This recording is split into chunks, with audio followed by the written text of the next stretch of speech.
Hello. Hey, Dad. How's that white Christmas looking? You promised, remember? Meredith. Of course, it's coming down as we speak. Wait till you see it. Great. I knew you wouldn't let me down. My plane lands Tuesday at 5:30. Perfect. How will you get here? Will someone pick you up? Obviously. I've got the best chauffeur around. His name starts with a T and ends with Weiss. All right, then. I hear he's the best in the business. I'll make sure he's there. 5:30 sharp. Oh, thanks, Dad. See you soon. 2 more nights, Em. Can't wait to see you. Same here. Say hi to Mom for me. Bye, Dad. Bye, Em. Have a safe trip.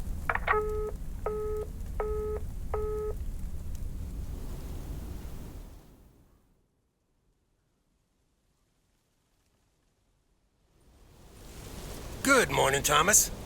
I bet you woke up feeling like $1 million after winning that monster pot last night. Morning, Frank. It felt like $96.40, actually. But yeah, I had a great night's sleep. Ha! I bet. It looks like you've hit the jackpot again today. There's hardly any Christmas mail rush because of the snow. Oh, that's a pity. I really don't mind being outside in the snow. Well, I do. Snow's for looking at, not for walking through. Take it easy out there today.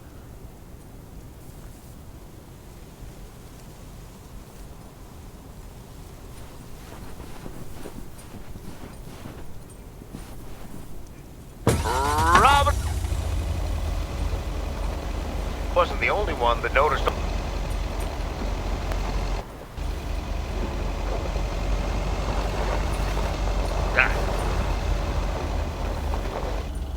My answer machine can.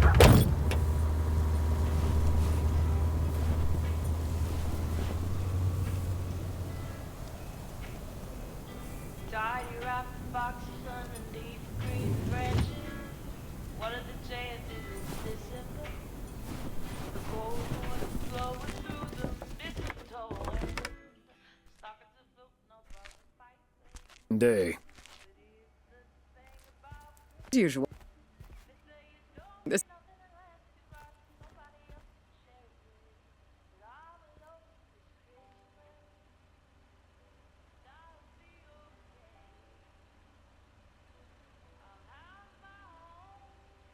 now.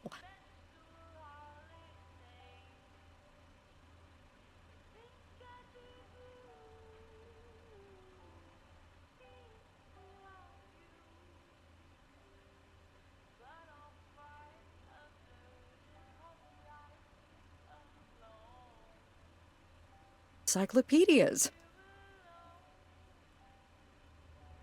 You had a clone.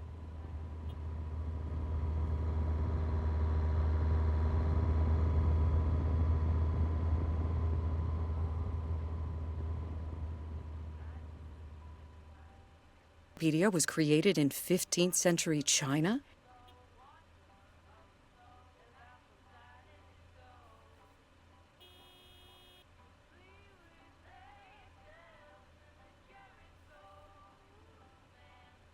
Holding this delivery. Well, come here then, put it on the counter.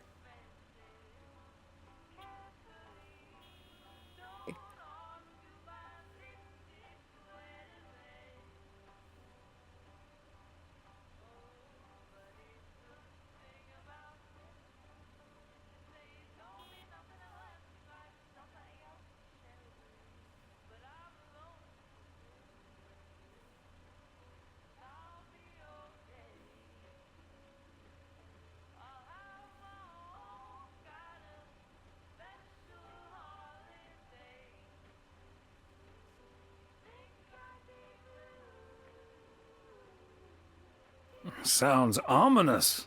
You have no idea.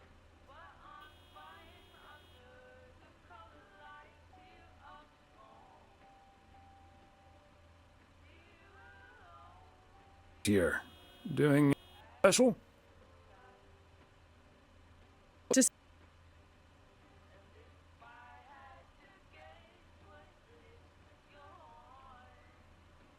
pleasure and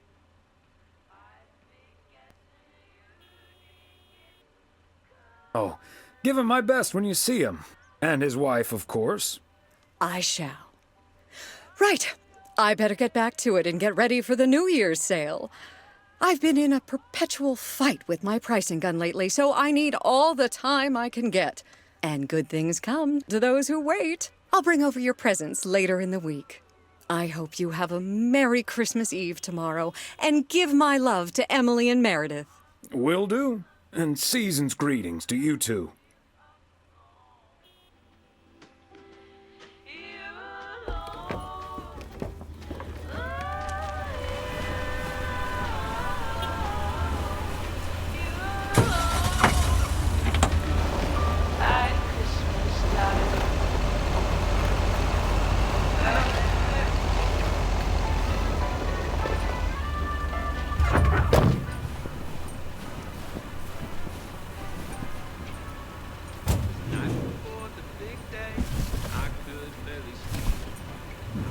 Christmas gift? Here's hoping.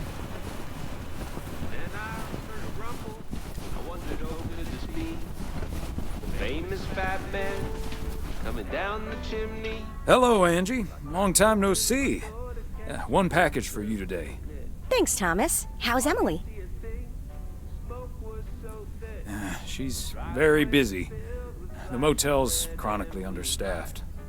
Ah, yes. This must be busy season at the motel. I do like it when out-of-towners come to visit our little hamlet, especially when they like movies. Apparently most of the rooms have been fitted with VCRs now. Should be good for business. So, what do we have here? Oh, right. You okay there, Angie? It's just some things from LA. Toiletries, stuff like that. I recently ended my relationship. Angie, I'm so sorry. It's fine. It was my decision, and it was the right decision. The long distance thing just wasn't working out. Still, seeing your spare toothbrush, that shampoo bottle, a stick of deodorant, it just makes it so definite, you know? Like the LA chapter of my life is now finally completely closed. Sounds like you're dealing with it like a champ, though. How did your ex take it? My ex-girlfriend, you mean? Yeah, she's handling it okay. Other than the passive-aggressive shipping of toiletries, I guess. Oh, did you not know? Well, surely it's none of my concern. I mean, it's not exactly something I walk around advertising around here. This is probably the first time I've seen you blush. Breaking up right before Christmas Eve must be extra tough. Yeah, that does add to the melancholy. Timing isn't exactly my strong suit, I guess. Well, I'll leave you alone with your thoughts. And your spare toothbrush. Merry Christmas, Angie. Merry Christmas, Thomas. My toothbrush and I bid you adieu. A little something called PTCTFSD. That's post-traumatic Christmas tree fire stress disorder. It's a real thing. You can It's a funny story. At least it is to me. A brother, especially my mother. Hey, that lives in infamy. I swear I'm not a liar. Daddy, lit the Christmas tree on fire. Oh, I swear I'm not a liar.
just... Work every day.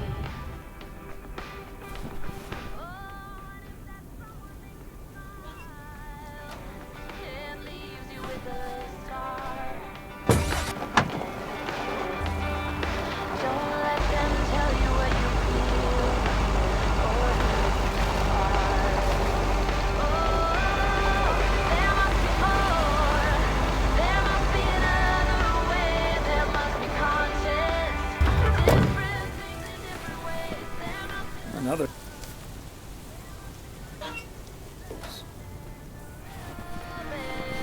ways. I've got to come my way.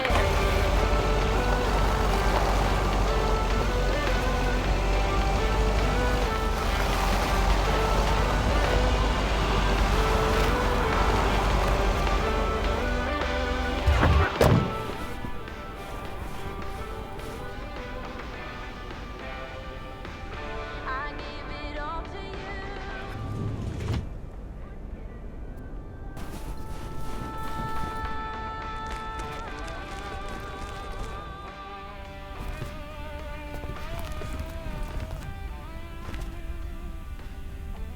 Hi, Ben. Got a pretty hefty package here for you.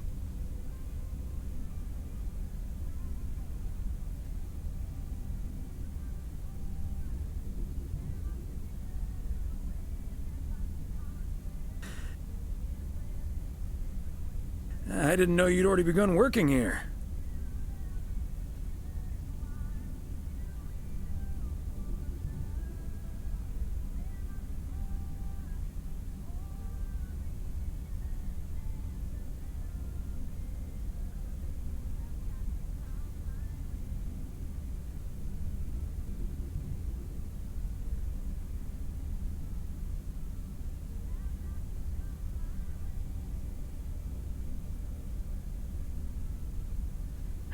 Boring. We need to come up with a better name than that.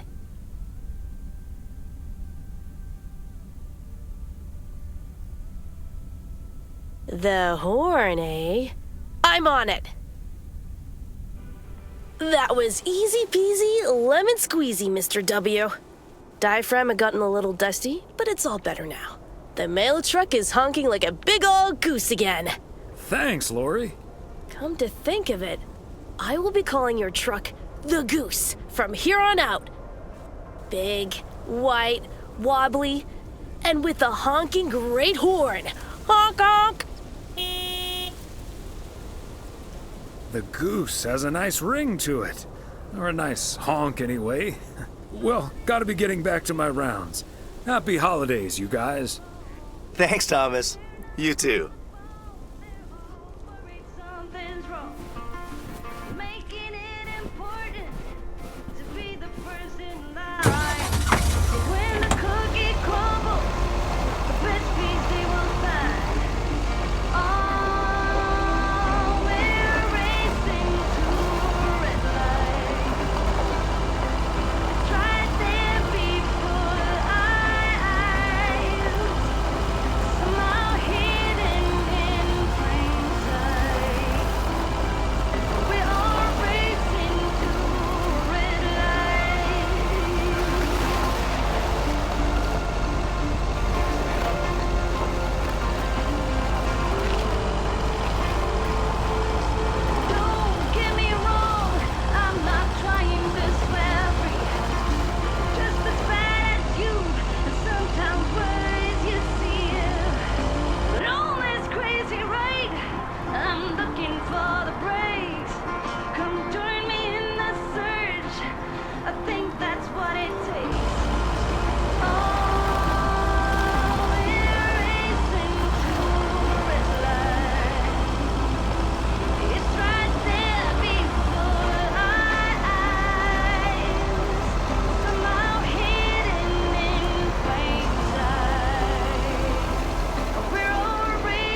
Nice way to start the week.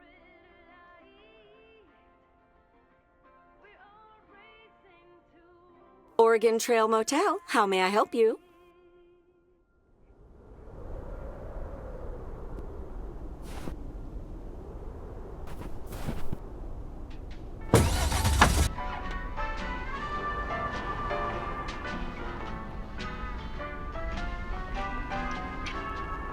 Was the night before the band coming down the chimney.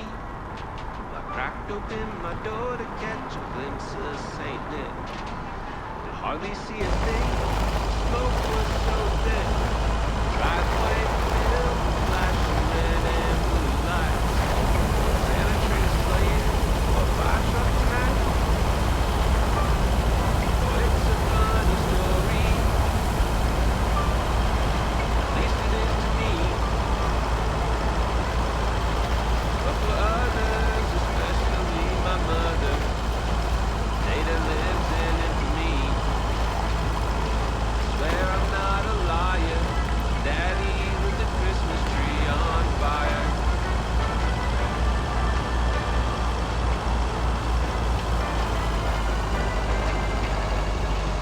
Wouldn't say that my dad drank much more than most. This time of year, he tend to double his dose. I'm not saying it's wrong, and I'm not saying it's right. The Yule log ain't the only thing burning that night. But it's a funny story. At least it is to me. But for others, especially my mother, day that lives in infamy. Where I'm not a liar, Daddy lit the Christmas tree on fire.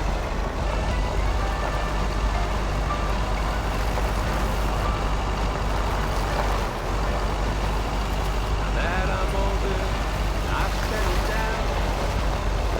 Late December, there's no tree to be found.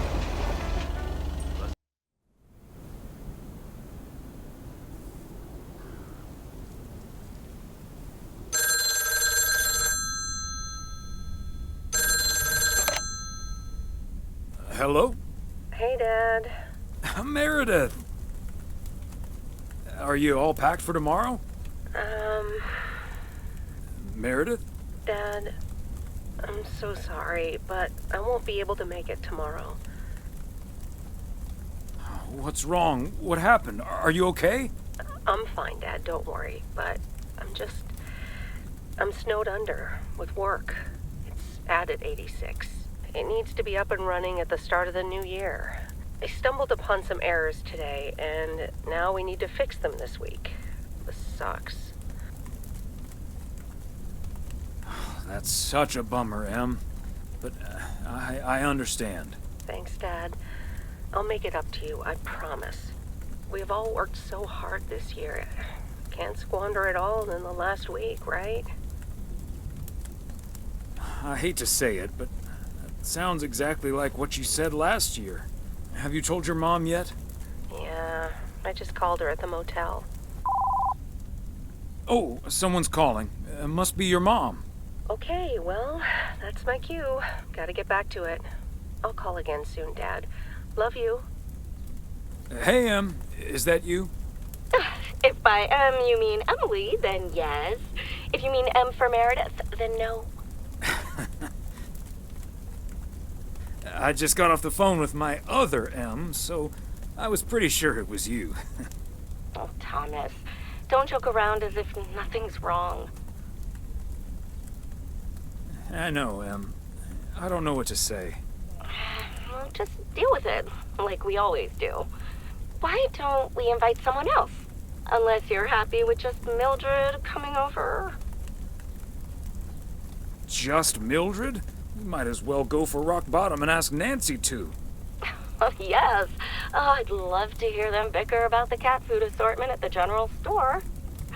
In any case, I'll call Beth and ask her again, too. And then I have to do a towel run, refill the vending machine, and vacuum the reception area.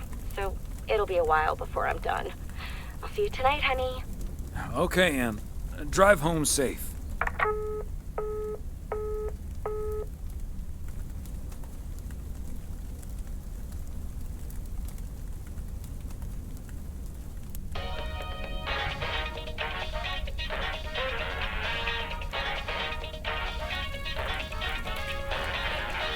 Detective Fries! You've been assigned a new partner. Come on, Chief. You know I don't need nobody's help. He's from Germany. Hamburg, to be exact. A German? Oh, for Christ's sakes. Stop complaining, Fries, and go pick up that hamburger from the airport.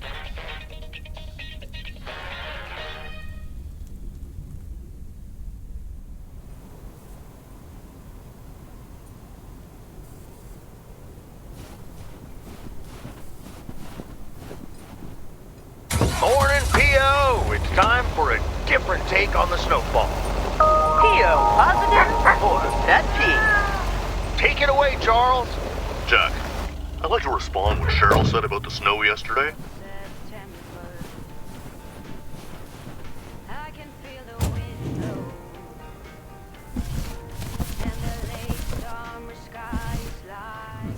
Christmas gift?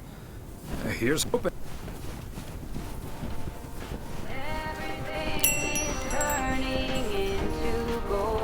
Greetings, Nancy. Hello, Thomas. That should be the last batch of Christmas pudding ingredients. Sounds good. Is it for you or for the store? I'm not gonna change my cooking schedule just because of Christmas. I'd rather save myself the time and effort. Fair enough. Have a good day.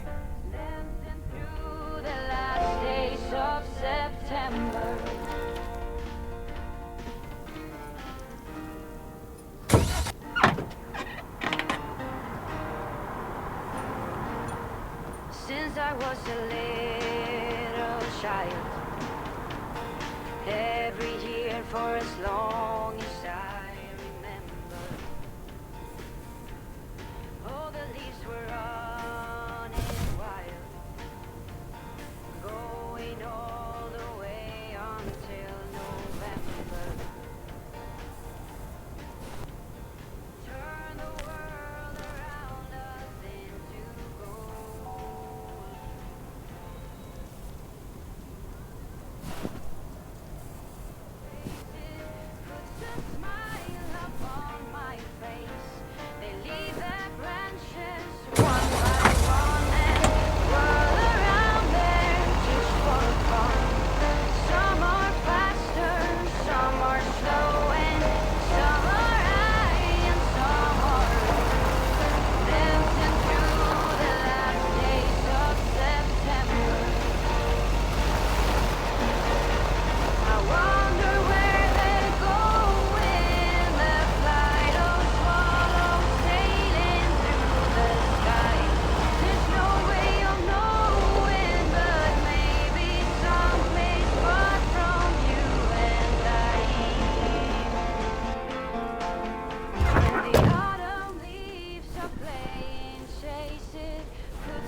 A package from Frank, huh?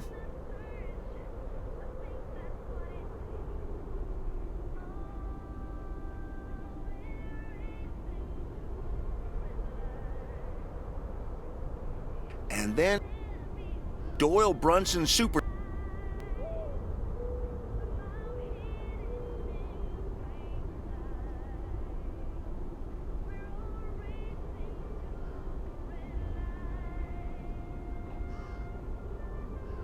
Hey, later, Tom.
Santa will be happy this arrived.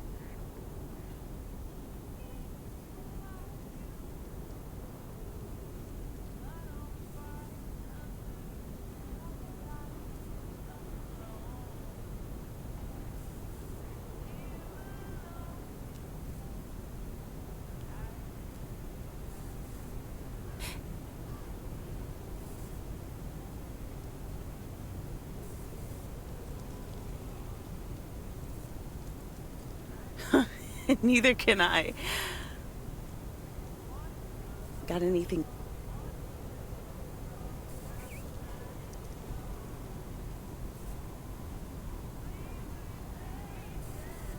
Right.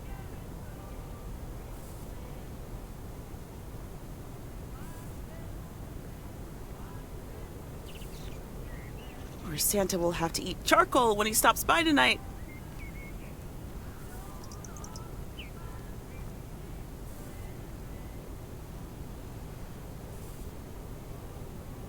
Emily, have a great Christmas.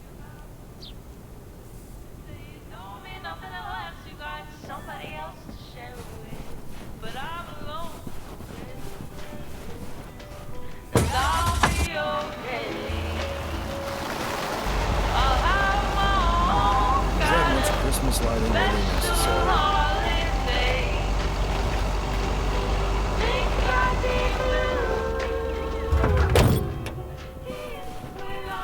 All right, here I come.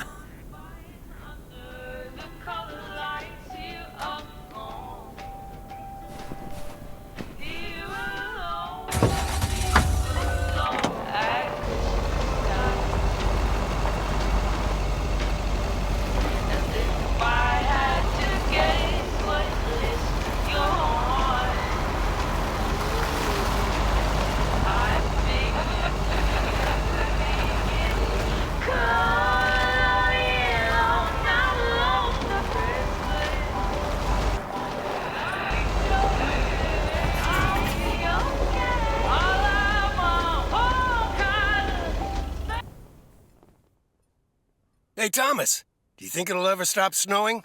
I'm glad it's the last day before Christmas break. Well, sorry, Frank. They're forecasting snow until at least the new year. But hey, about Christmas. Meredith bailed on us, which leaves us with a bit more food than we can handle. Maybe you'd like to volunteer and help us eat it tomorrow evening. Christmas dinner at the Weiss residence. That sounds great, Thomas, but I'm afraid I'm all tied up. The Knicks are playing the Celtics. I think the Celtics will go all the way this year, but I wouldn't count out an upset at the Garden. I'm not gonna give you betting advice, Frank.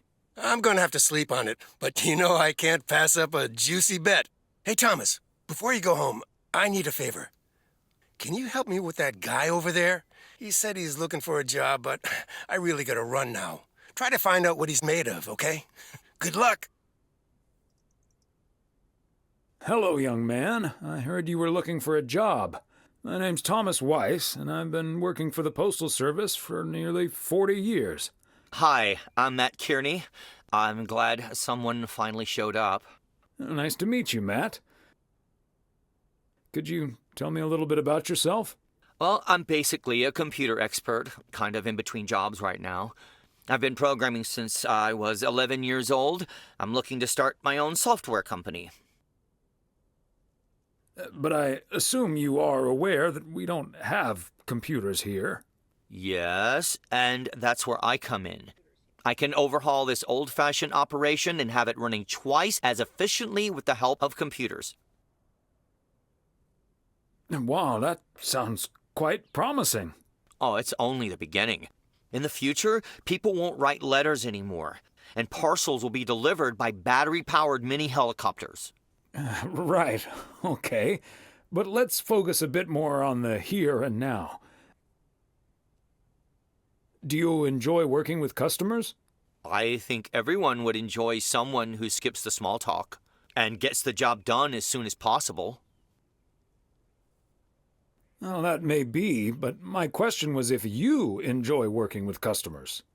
Sure. I love people. I love helping people. Could we wrap this up now, please? I don't think working here requires an extensive interview process. Sure, Matt. I've heard enough. Thanks for applying. We'll be in touch. Okay. But please be aware that I've also received other offers. Bye.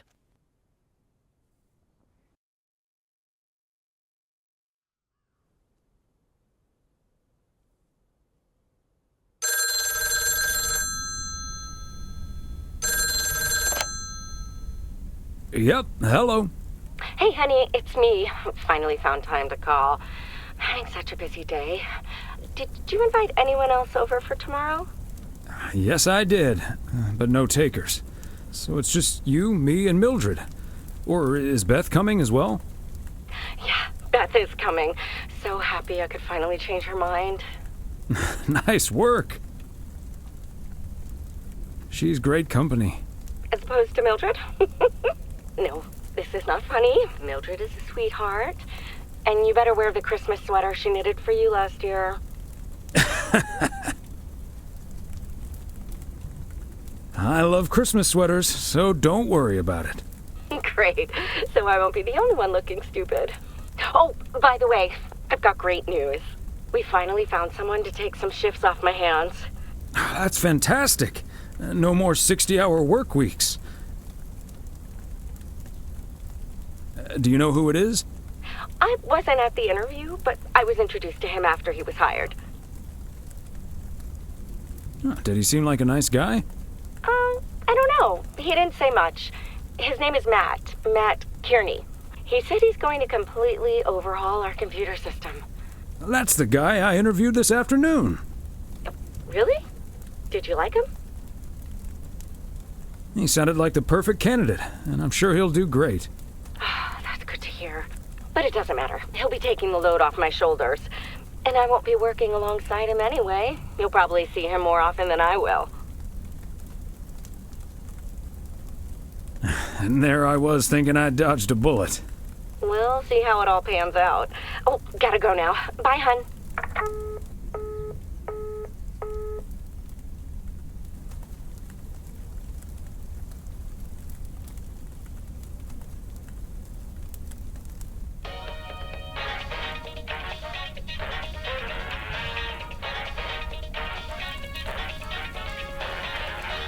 Guten Tag. I am Klaus Kartoffelkanoodle. You must be Jimmy, my new partner. We will be the best team in the district. Where is the cop car? Let's catch some crooks. You don't like to talk much, Jimmy? I need a friggin' coffee. Yeah, coffee and a real donut. I love it.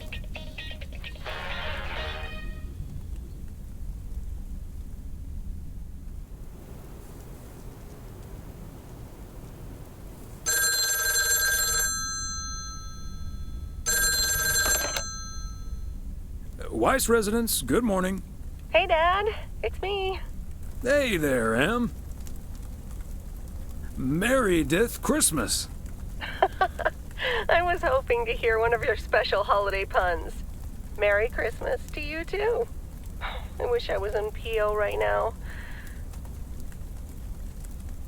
That makes two of us. And probably three, but Mom's at the motel. Guess I'm not the only one working today, then. Fine mess I got myself into, huh? Do you want my 2 cents, or shall I just listen? I reckon I already know what you're thinking, and you're probably right. I'll be okay, Dad. Work's progressing nicely, actually. And Tess is coming over later. She's also stuck here. We're going to try to cook up some semblance of a Christmas meal. Well, that's good to hear, Em. But I'm glad the other Em will be in charge of my Christmas dinner. Can't disagree there. Her lemon mashed potatoes alone blows all my cooking out of the water. Oh, that reminds me, I need to try to pry that secret recipe out of her. I'm gonna call her at the motel right now. Thanks for talking, Dad. And Meredith Christmas. You got it, Em. Hang in there. Thanks. Love you.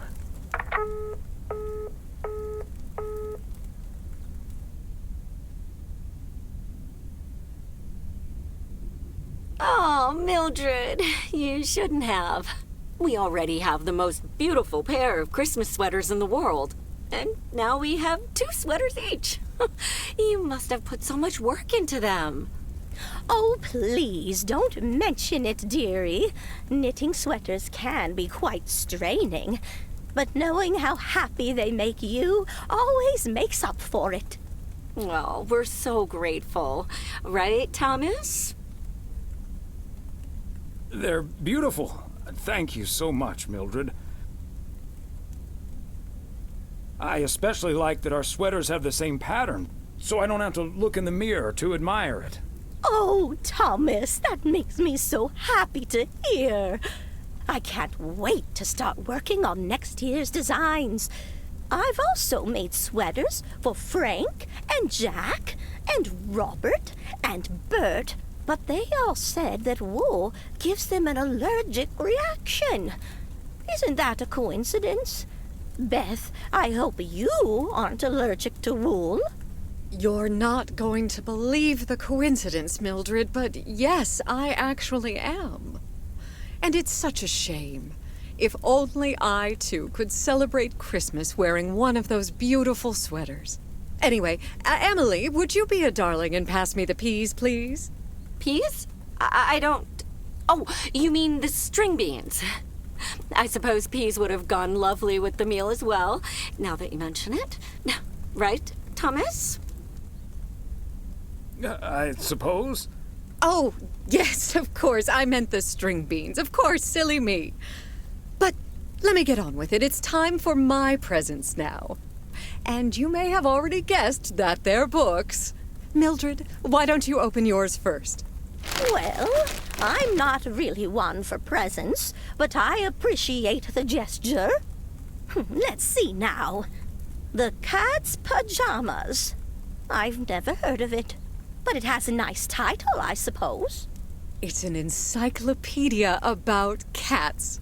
A Whiskerpedia, if you will. Someone drew my attention to it, and I immediately thought of you. Oh, well, isn't that lovely? Such a heartfelt gift. Isn't it, Thomas? That it is, Emily. That it is. It is a nice gift, Beth. Thank you. It was my pleasure, Mildred. And now for Emily's gift. Oh, why, thank you, Beth. I do always appreciate your taste in books, so I'm looking forward to The Countess and the Carpenter. Ah, would you look at that? Is this a romance novel? I've never really read one of those. Right in one guess, Emily.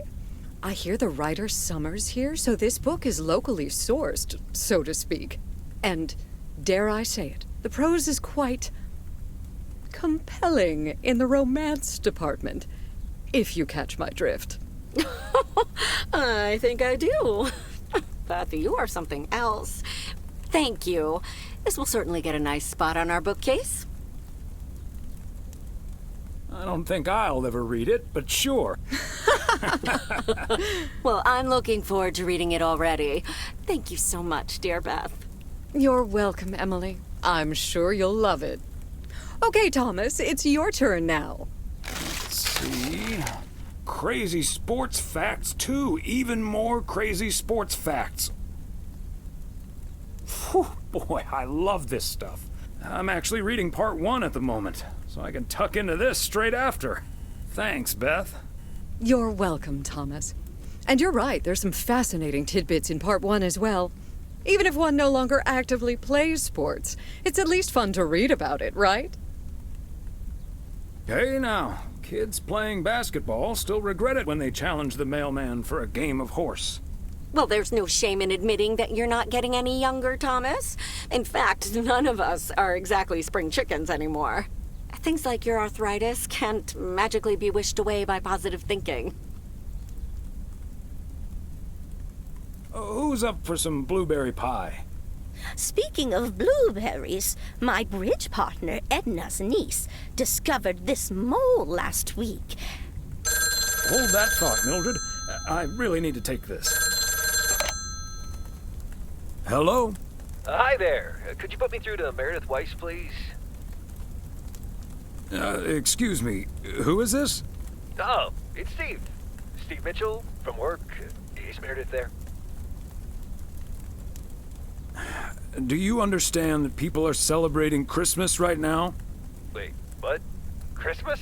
Oh my gosh. I'm sorry to bother you. Is it Christmas already? Gosh, I totally missed that. I've been pulling a couple of all-nighters. I'm gonna splash some water on my face. Sorry again, Mr. Weiss. Enjoy your evening. Bye. Merry Christmas. Everything okay, honey? All fine, dear. Just someone who doesn't understand the spirit of Christmas. Never mind. Beth, you were saying? I wasn't actually, but I was looking for a way to say this, and now's as good a time as any, I suppose. My dear friends, I am leaving Providence Oaks. What? You're what? What's that, dear? Are you serious? Well, before we move on to the sad part, let me first tell you the good part. Ladies and gentlemen, I am going to be a grandmother. Oh, Beth, that is amazing. Well, I'll be. Whose mother? I mean, congratulations. Yes, my son Daniel and his wife are expecting. Isn't that wonderful? But, and here's the proverbial kicker, you may remember that they moved to Savannah, Georgia a few years ago. So if you put 2 and 2 together... You're moving away to be with them. That's great, Beth. I'm so happy for you. That is marvelous, Beth. Congratulations. I wish you and your family all the happiness in the world. But I'll miss you something terrible. We all will. But we have to toast to the good news. Thomas, go pour us some brandy and I'll get the pie. Oh, Thomas, would you have any antacid? That eggnog is starting to stir up something indiscreet. On it. Now, let's celebrate this wonderful evening, ladies. Here's to a lovely old Christmas spent with good friends. Hear, hear. Hear, hear.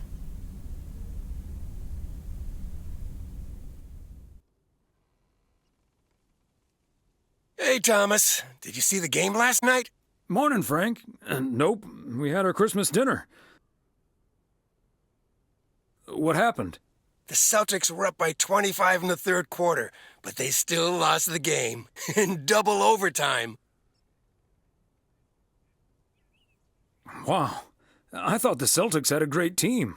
They do, and I'm still betting on them to win it all this season. But betting against them sure paid off last night. I'm not sure that's a good idea, Frank. Ha, Thomas, we'll see. Have a good one today.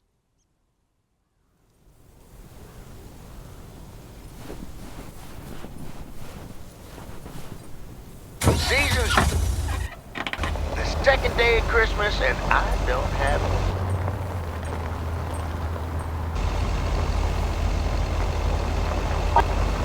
That pig.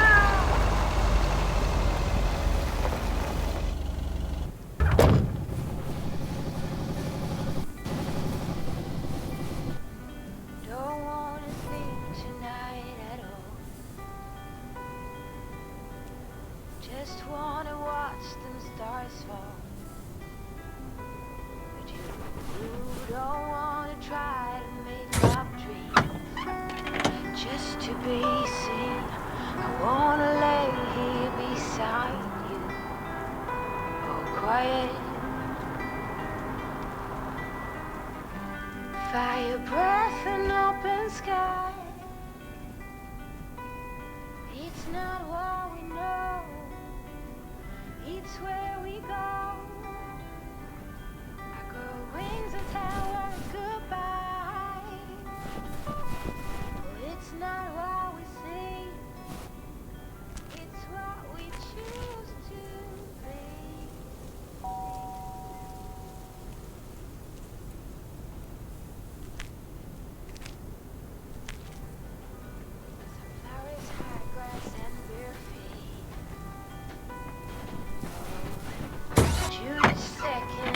a dream. I keep my balance next to you. It's true. Nowadays there's nothing I wouldn't do for you. Fire breath and open sky. It's not what we know, it's where we go. I grow wings and tell us goodbye. It's not what we see, it's what we choose to be. We're beyond good. I've never been so ready.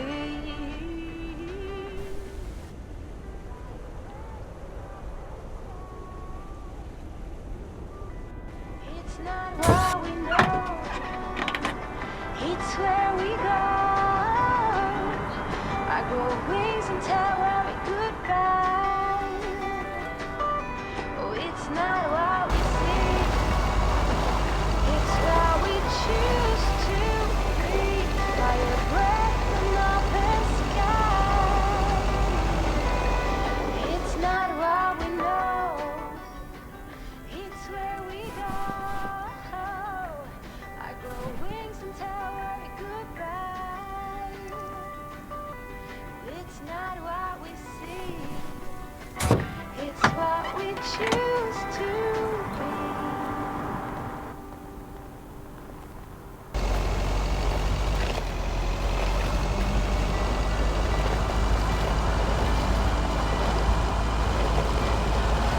Don't wanna think tonight at all. Just wanna watch the stars fall. You don't wanna try to make up dreams just to be seen. I wanna lay here beside you. Oh, quiet. Fire breath and open sky. It's not what we know, it's where we go. I grow wings and tell her goodbye. It's not what we see, it's what we choose to be.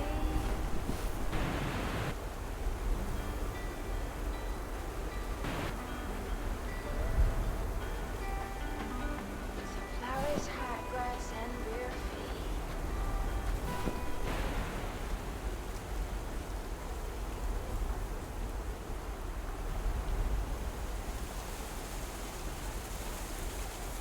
Let me try.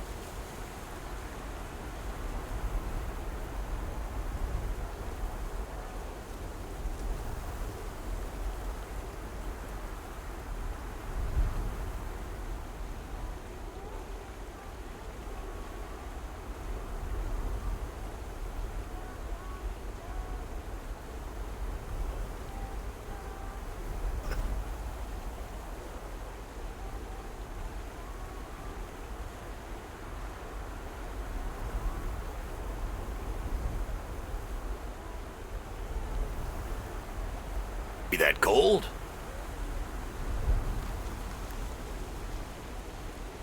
It's in my living room. Self.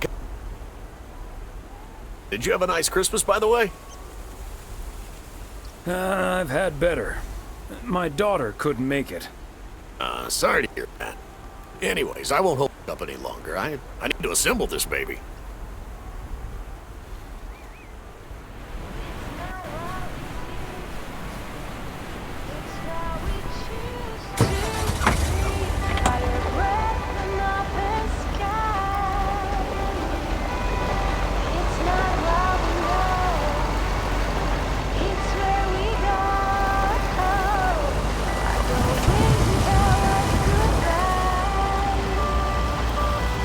It's not what we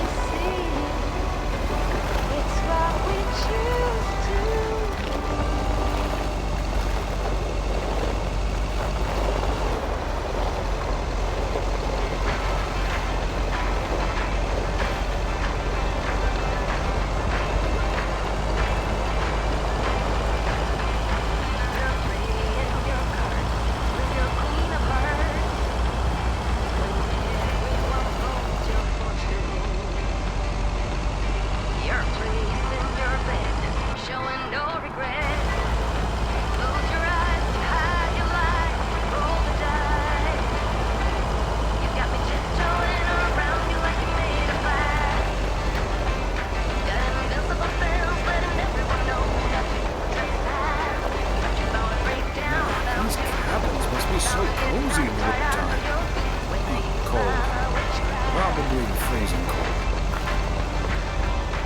You're playing it cool, spinning all the rules. Talking way too loud, and you're talking rude. You're playing a game, driving me. It's a fact, no turning back. You got me tiptoeing around you like you made of glass. Got an invisible fence that everyone knows not to trespass. But you're bound to break down, bound to lose, bound to get knocked right out of your feet when I use my witchcraft. When I use my witchcraft. Come on!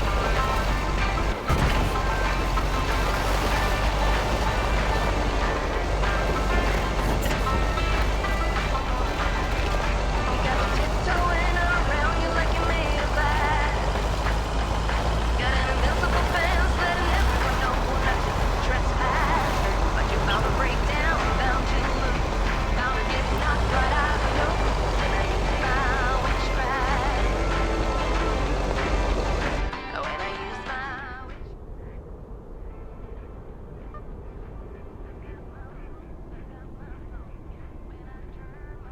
Gabriel, can you figure out what's wrong with this blasted vehicle?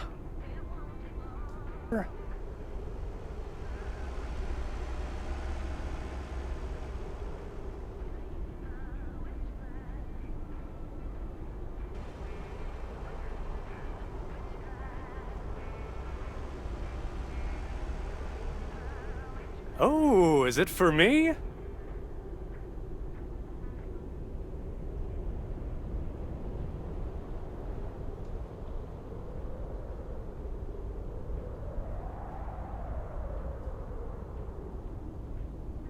Gabe, if you don't know what you're doing...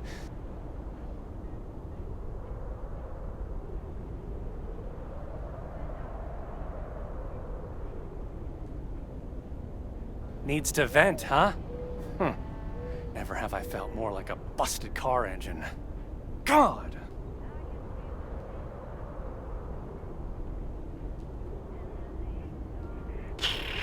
So, hey there. I see you've already had the privilege of the full Connor Price experience. Quite the experience it was.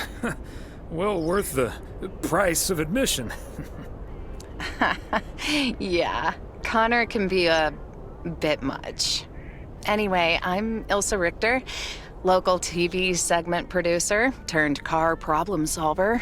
And that sporting young man over there is Gabriel Serrano. Emphasis on amateur. Hey, I never claimed to know anything about cars. Just because I used to be a studio tech, Mr. Price put me on engine duty. Anyway, nice to meet you, sir. Nice to meet you. I'm Thomas Weiss. Local mail carrier turned local TV reporter's punching bag? Well, what I came to tell that local TV reporter turned mailbag puncher, I called a garage a couple miles down the road. They're on their way right now. That's great, Ilsa. You're an even better car problem solver than you are a segment producer. Flattery will get you everywhere, Gabe. That must be Ben Young. You're in capable hands. He'll have you fixed up in no time. God, I hope so. We need to get to Melville, and we're already way behind schedule. Hey, Mr. Mailman. Come in here for a second, please. Excuse me. Duty apparently calls. Happy travels. So, we meet again. Uh-huh. Hey, I'm new here. All of a sudden, I have to check in 3 people at once who want their own rooms. Separate but close to one another, all equipped with TV VCRs. And, well, long story short, I need to reach Emily Weiss, stat.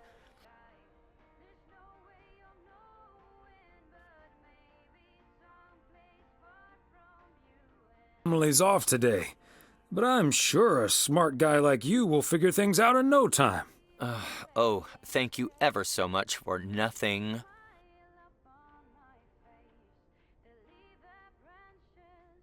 I'll just leave the parcel here on the counter. Bye!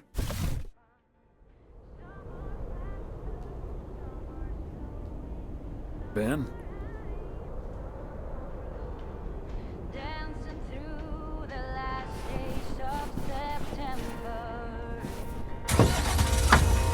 When the autumn leaves are playing chases, puts a smile up on my face. They leave their branches one by one and whirl around there just for fun. Some are faster, some are slow, and some are high and some are low. Dancing through the last days of September.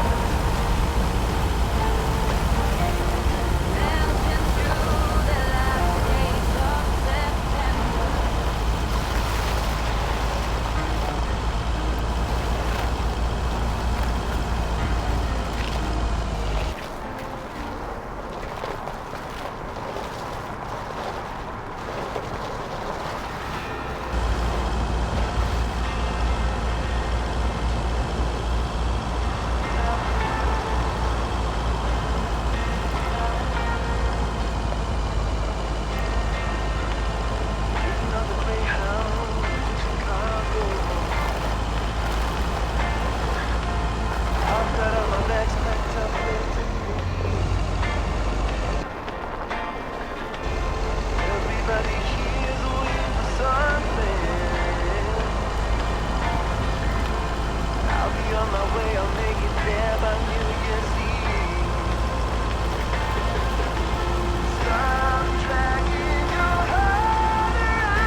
Myself a job well in Chicago. It's not too much to go on, but I'll make it fine. Ooh, still anything's better than just hanging around. Yeah. Stop dragging your heart around, baby. Stop letting the chances leave you by. It was only 2 weeks ago that she decided to throw a celebration at the diner.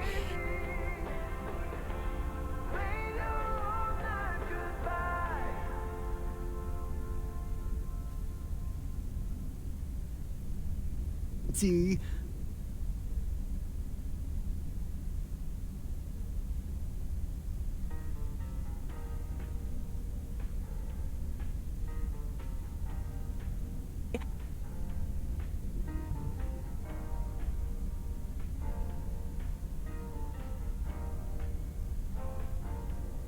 Open up the window. I'm a free might be the word you're looking for. September. I can feel the wind blow. And the late summer sky is like a giant Opportunity to generate some extra revenue? Everything is turning into gold. When the autumn leaves are playing chases, puts a smile up on my face. They leave their branches one by one and whirl around there just for fun. Some are faster, some are slow, and some are high and some are low. Dancing through the last days of September.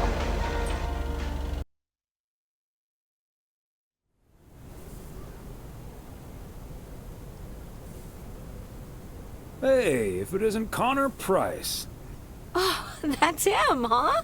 He's taller than he looks on TV. Let's hope he's in a better mood now. He was really quite rude to me earlier. Wow, sounds like a real jerk. Hello, Mr. Price. Still fuming, I see. Well, hey there. Good to see you, man. Yeah, I guess smoking is a slightly healthier way to blow off steam.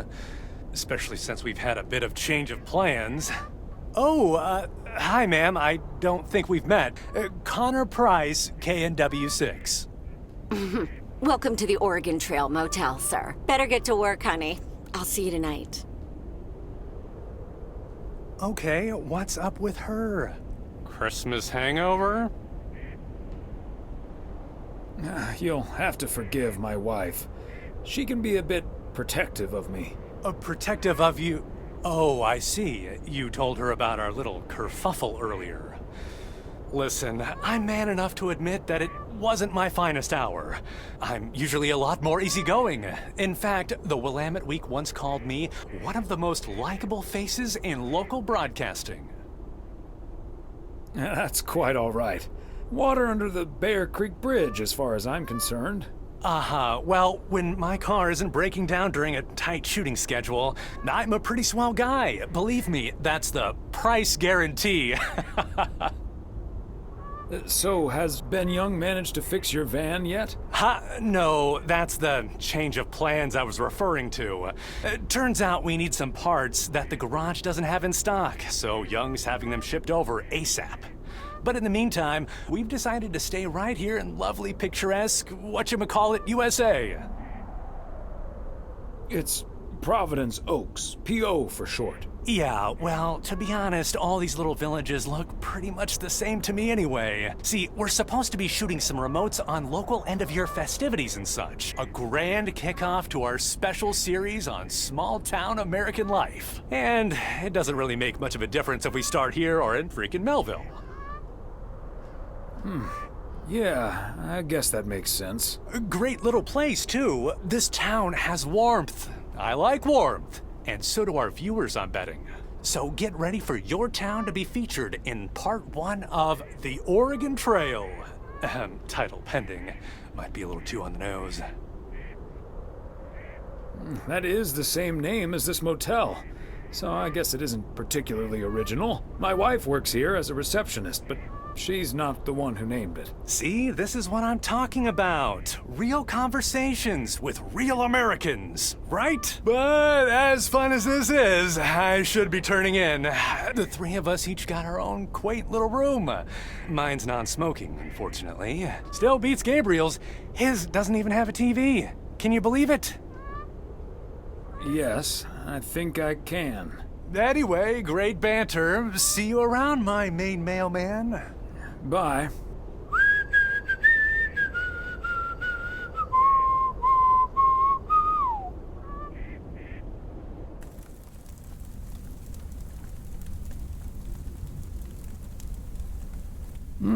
Major League Baseball umpires are required to wear black underwear while on the job, in case they split their pants. Golf is the only sport to have been played on the moon. On February 6th, 1971, Alan Shepard hit a golf ball on the moon. Because of the low gravity, it may have traveled more than a mile.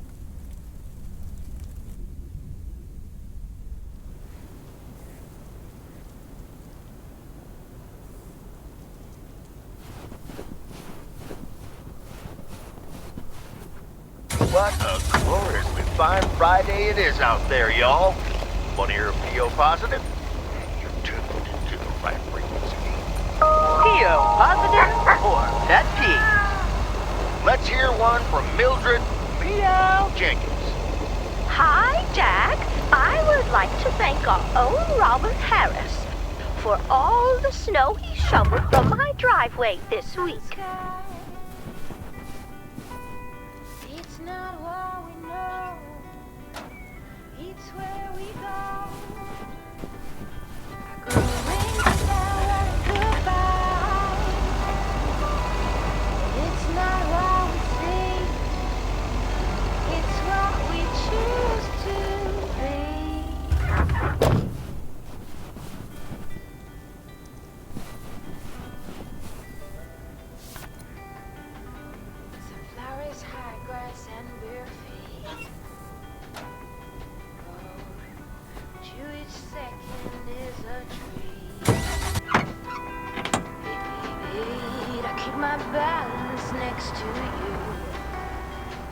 It's true.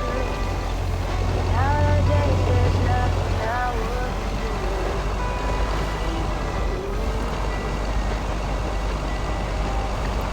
By a breath and open sky. It's not what we know. It's where we go. I grow wings and tell us goodbye. It's not what we see. It's what we Okay, let's get.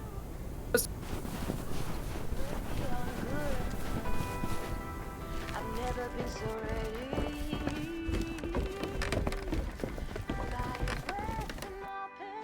Hi, Beth. Got a delivery for you.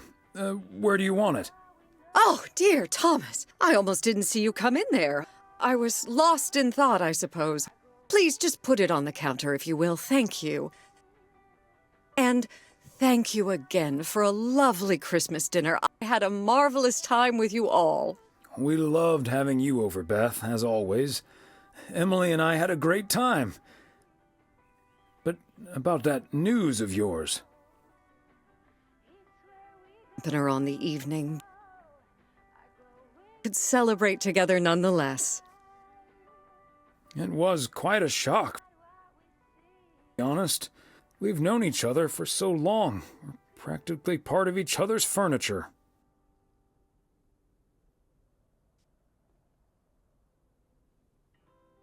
Yes, especially since all the books on there are gifts from you anyway.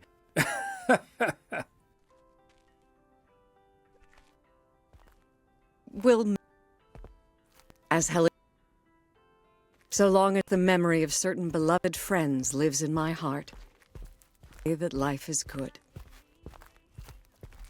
You're like a walking library, Beth. Always a fitting quote. So, haven't you ever thought of moving closer to Meredith over all these years? She is living quite a ways away, right? Thought about it? Yes. Your news has put things into perspective, I suppose. Leaving here would sure be a big step.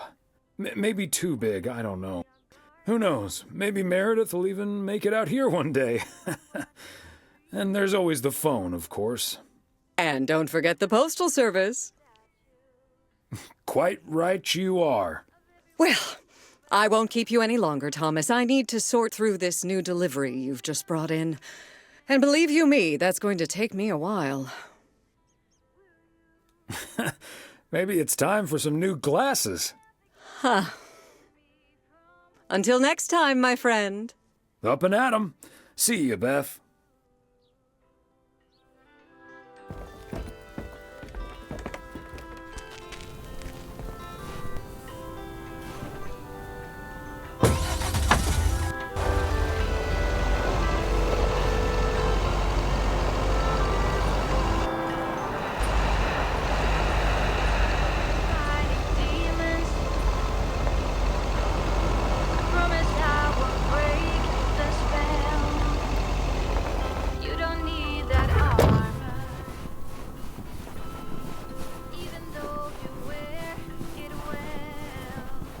Another satisfied customer.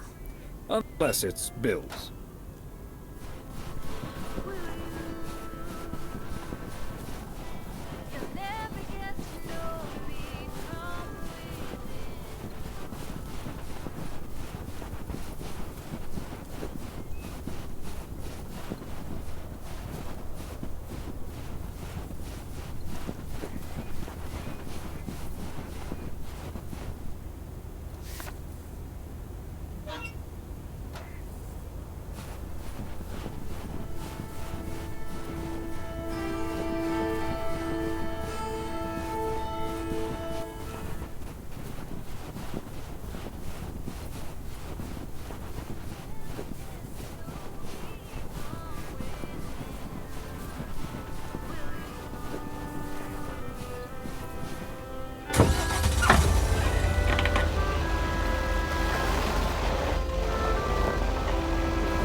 I wondered, oh, could this be famous Batman coming down the chimney? I cracked open my door to catch a glimpse of Saint Nick. Could hardly see a thing, the smoke was so thick. The driveway filled with flashing red and blue lights. Santa traded sleighing for a fire truck tonight.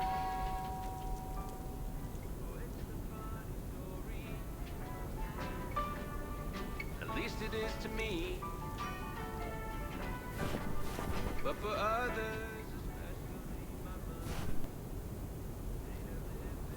me. I swear I'm not a liar, but Daddy lit the Christmas tree on fire.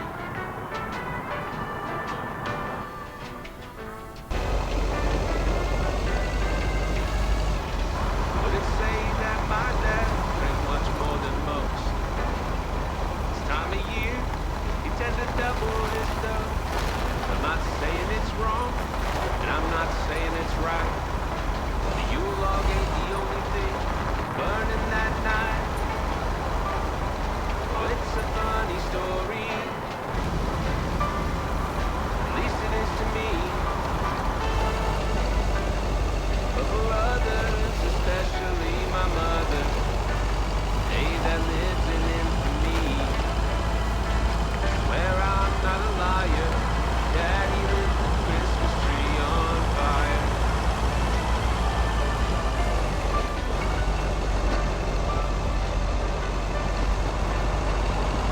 Now that I'm older, I've settled down. It's late December, there's no tree to be found. Plus it helps, married a Jew, and now she wants a Christmas tree. What am I to do? I told the baby I didn't think this would matter. Besides those damn trees, they're a real fire hazard. And I'll have you know the doctor just diagnosed me a little something called PTCTFSD. That's post-traumatic Christmas tree fire stress disorder. It's a real thing. Home.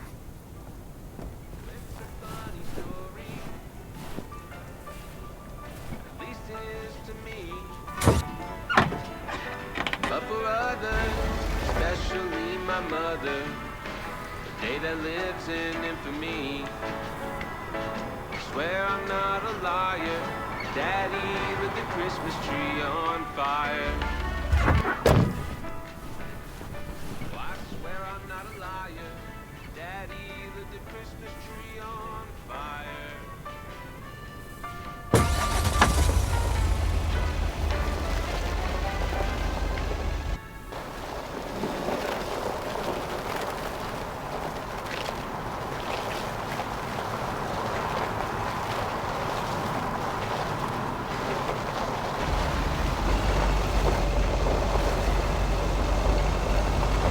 Tie you out the box underneath the tree branches. What does it say?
I needed to take care of some stuff.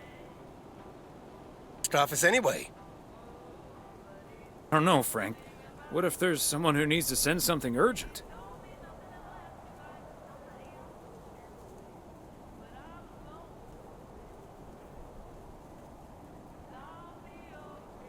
My business.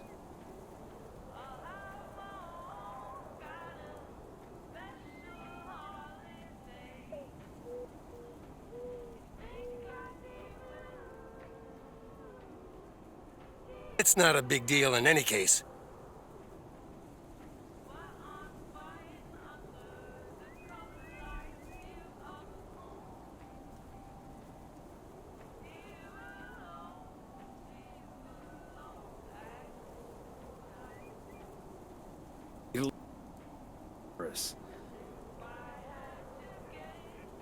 I'm going to leave now and pretend we never had this conversation.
Banner Dam for the mood shots.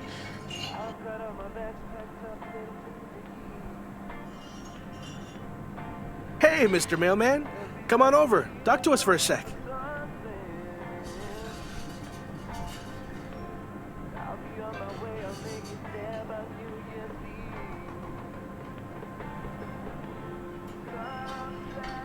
Richter?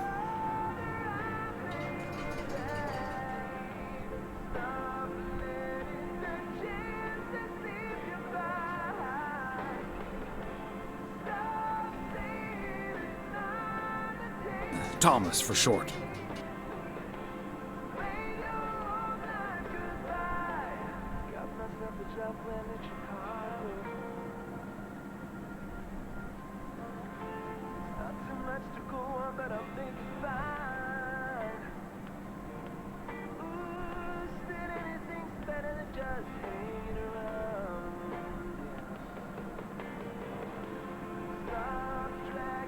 There can't be beat. Yourself is out of town for the holidays.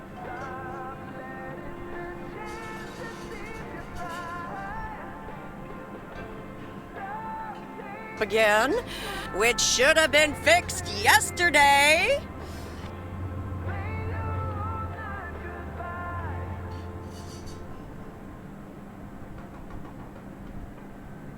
Dear?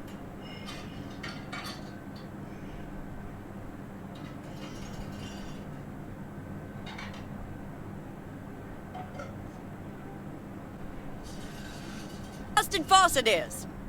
And stay out of his way.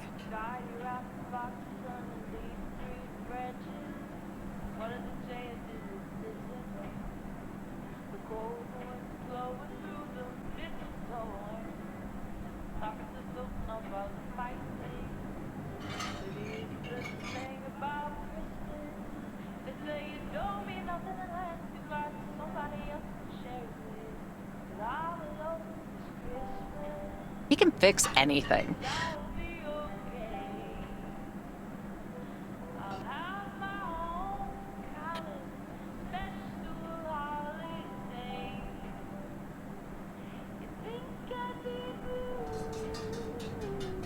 Maureen, there's a lady present. Yeah, I mean...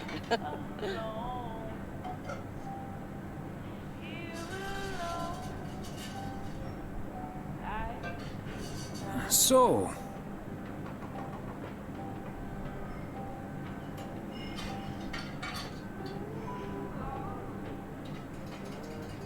I actually encountered him outside the motel yesterday evening.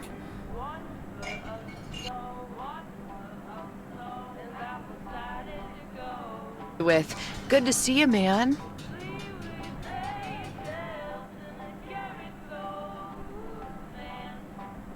Your name. It's good to see you, man, for guys, and hey, lady, for gals. Wouldn't worry about it, though.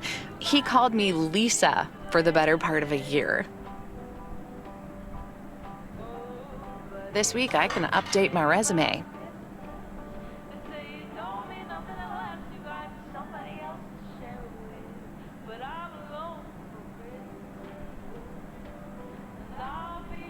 Feared being stuck in a strange town with two colleagues.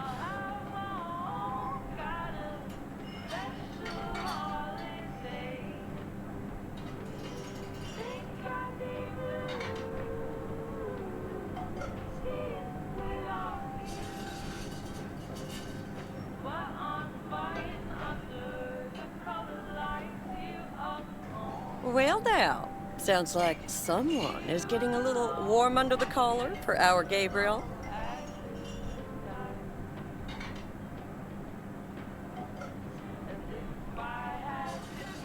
Maureen, you shouldn't startle people like that. All I know is, I just spent 5 minutes with our knight in the kitchen.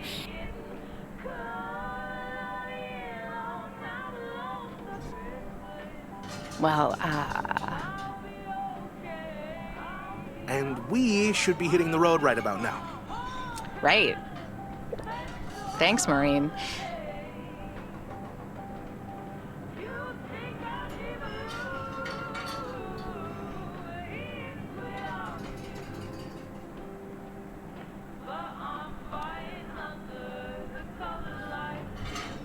You haven't even met the main event, Connor Price. Oh, that reminds me.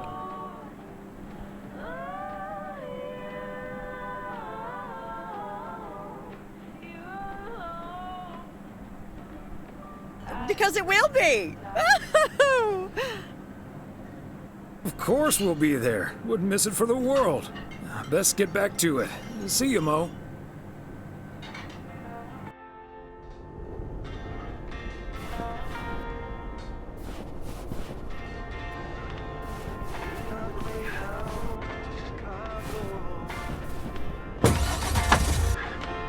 I've got all my bags packed up, ready to leave.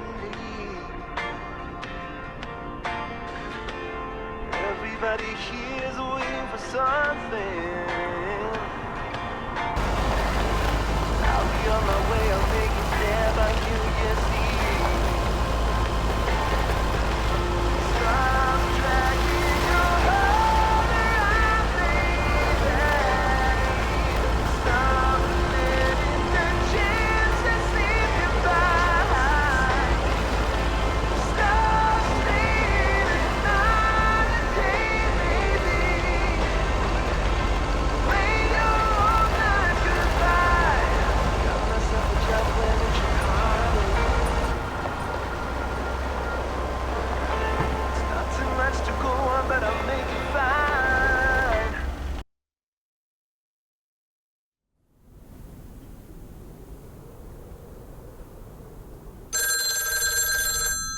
I'll get it. Hello? Very good evening. Am I talking to Mrs. Emily Weiss? Yes, sir, that would be me. Fantastic. It's a pleasure to talk to you. My name is Christian Carmichael, and I represent Fly into Florida. Oh, hi there. I have great news for you, Mrs. Weiss. It's been a while, but do you perhaps remember entering into our Fly into Florida sweepstakes? Now that you mention it, I think so. Yeah. Was that the one on the back of the juice carton? That's the one.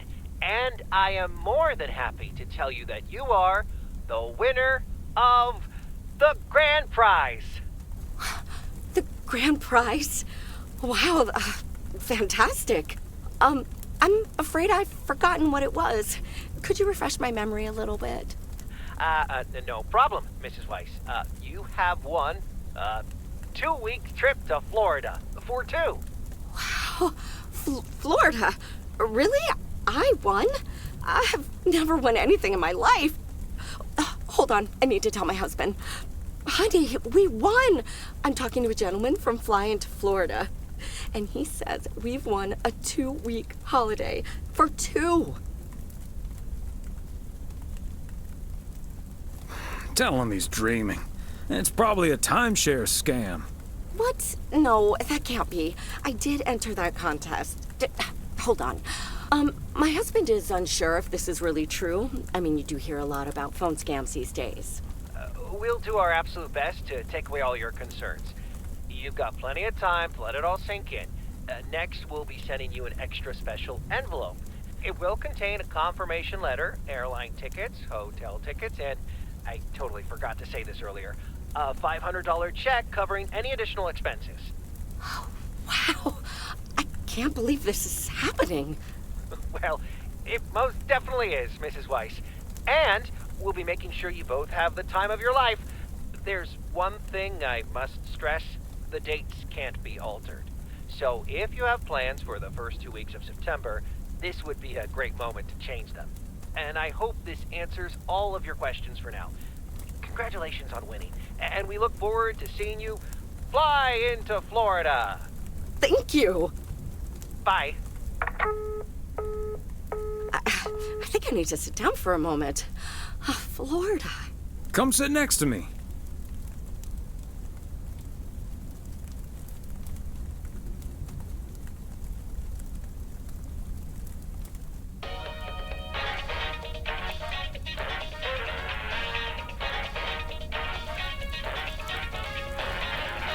Drop your gun, cop, or I'll kill him! Cops, listen to what he says. Don't get reckless. Listen to your buddy, or it's the last thing he's ever said! Du Schweinenacken-Steak! Hey, shut your stupid pie hole!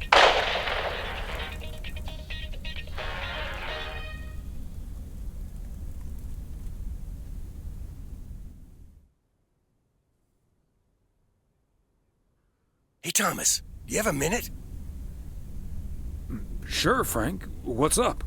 Listen, I just got a heads up from one of my buddies at HQ. He said Walter Morgan left for PO with tires screeching. I need to lay low for a while. If you see him, you haven't seen me, okay? Gotcha, Frank. Don't worry about him. Holy crap! Morgan's on the premises! I'm not here. Good morning, Mr. Weiss. Good morning, Mr. Morning. I'm looking for Frank. Could you tell me where he is, please? Frank? Frank Coleman? Haven't seen him here. And where is he, if he's not here? He's probably out delivering. Could be anywhere. I guess I'll have to be patient then. We've received a report that a man with a mustache, dressed in a light blue shirt, was offering illegal fireworks to people in the postal office parking lot. If that man is Frank, and I'm sure it is, then that's strike 3 for Mr. Coleman. Please tell him I'm looking for him. Have a good day. Is he gone? Yes, Frank. Holy crap, that was a close call. Thanks so much, Thomas. I guess Frank Coleman's going into hiding for a while. That sounds like a good idea, Frank. See you Sunday evening. I guess we'll have to play poker with the curtains closed.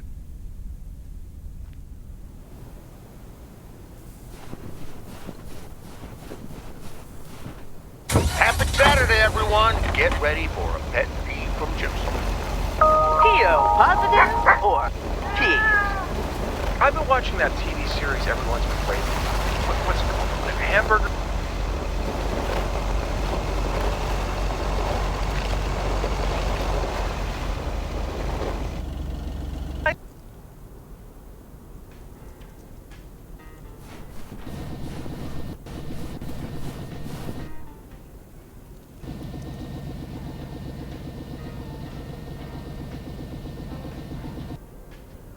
out the window.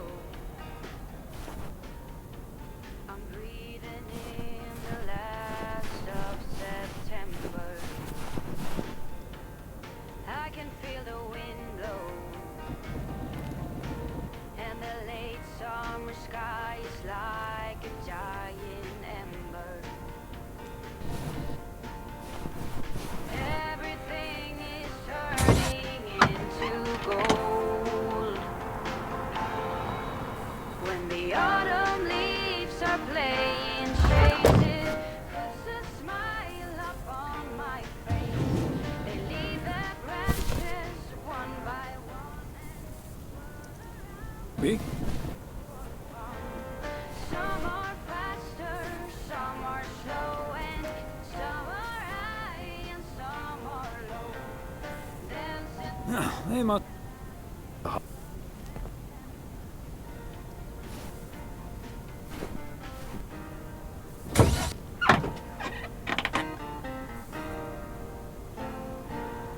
Since I was a little child, every year for as long as I remember,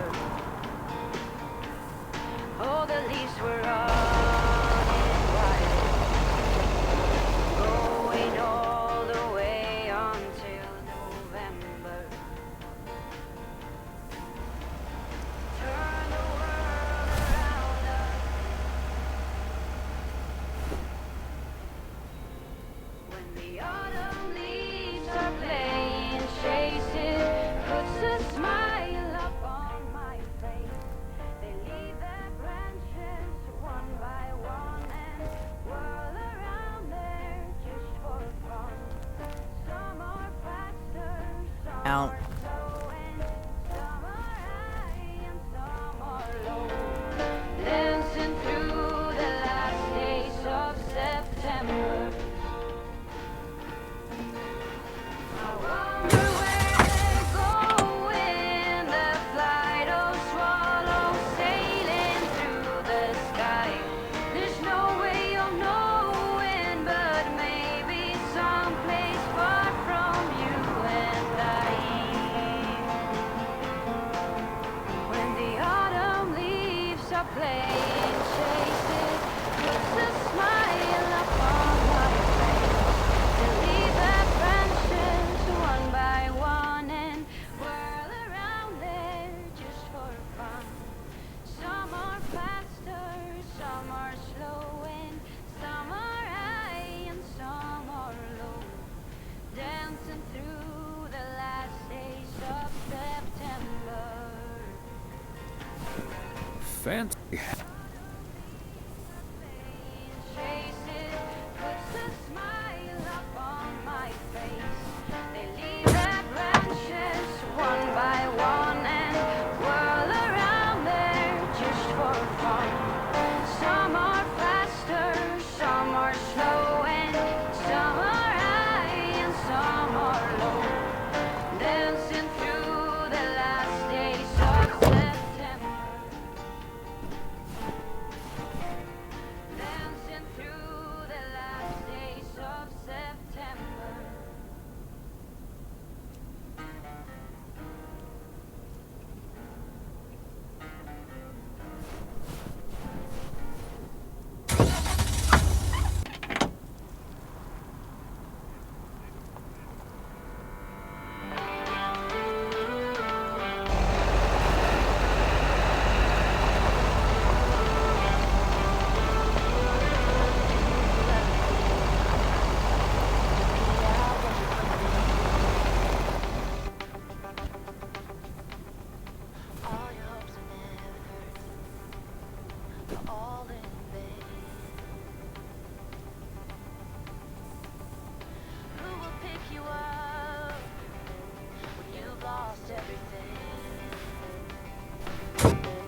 Another.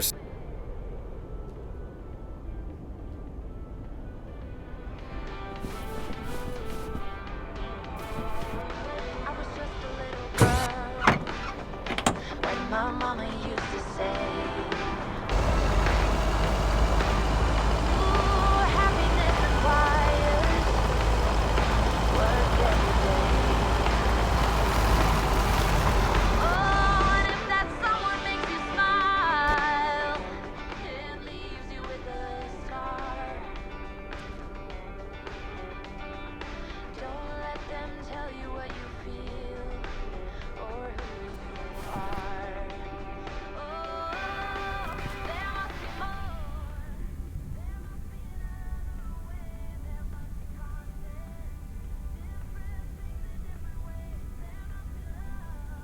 Car parts, week in and week out.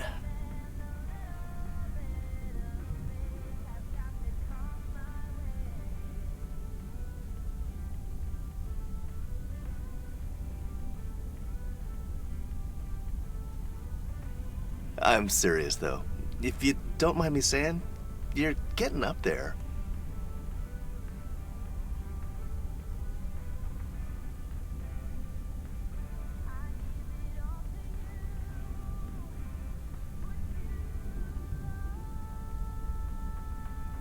Is the engine parts for the news van.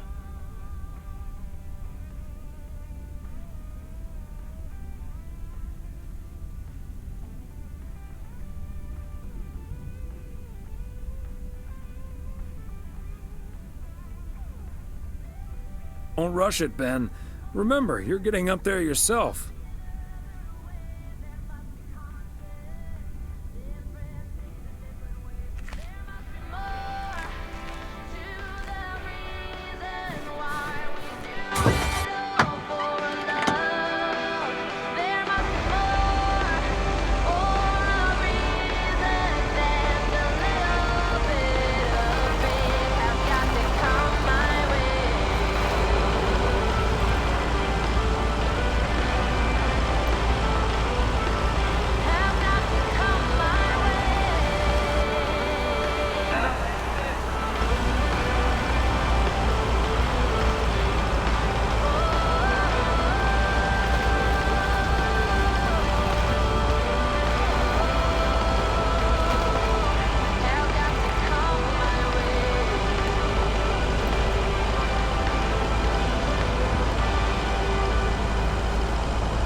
Part and parcel.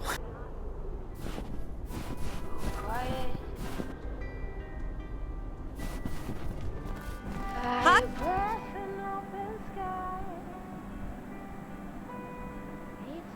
This is a big box full of snacks from the general store.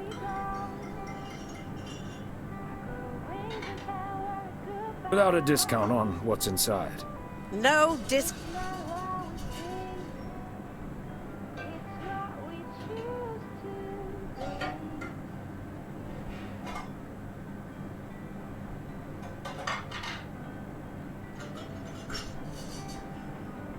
I'm just here to deliver the box, Maureen.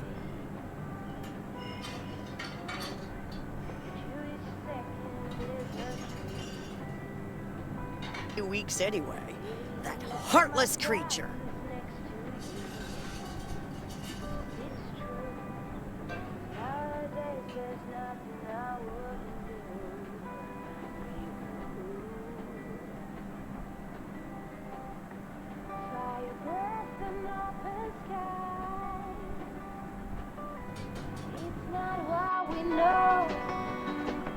It's where we go. I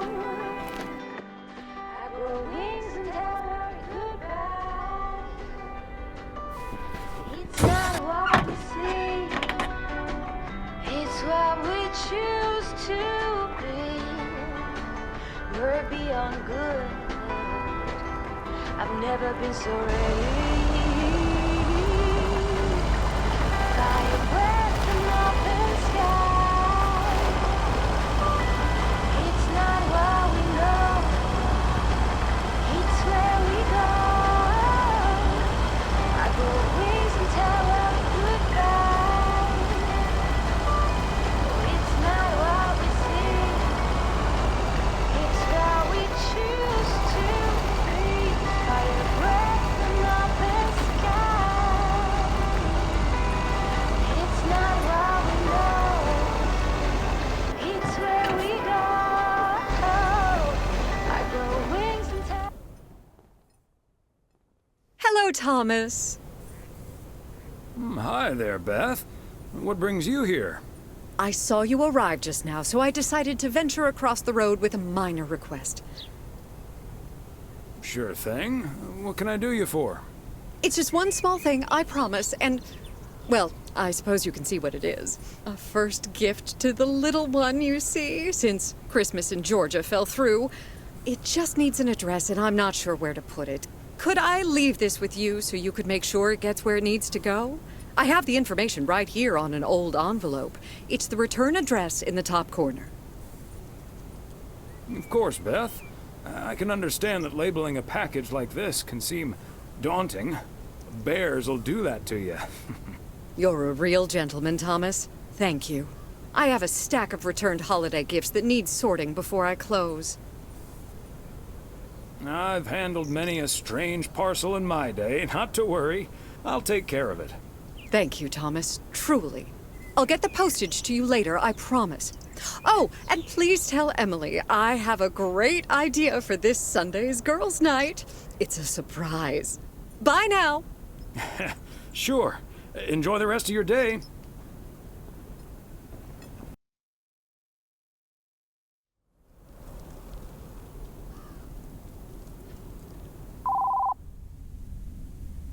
Hello?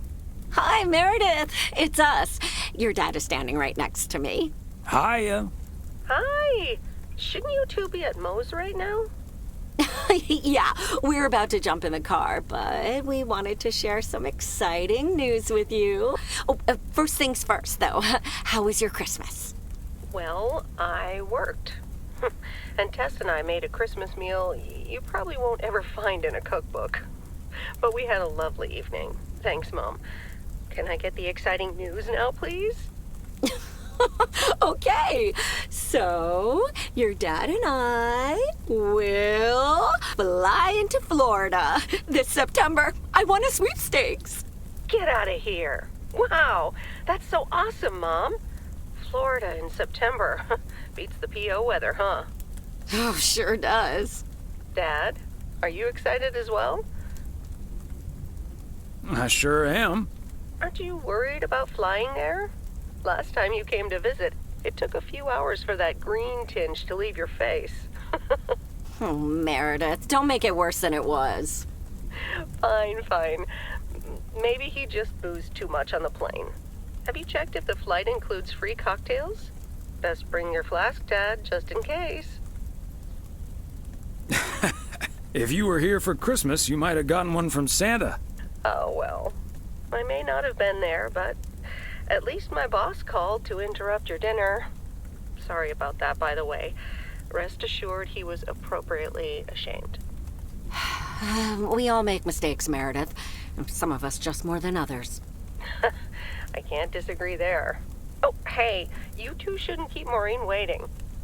You're right about that. Your dad will go and get the car warmed up, right, honey? That's my cue. Bye, Em. Take care. Bye. Have fun tonight.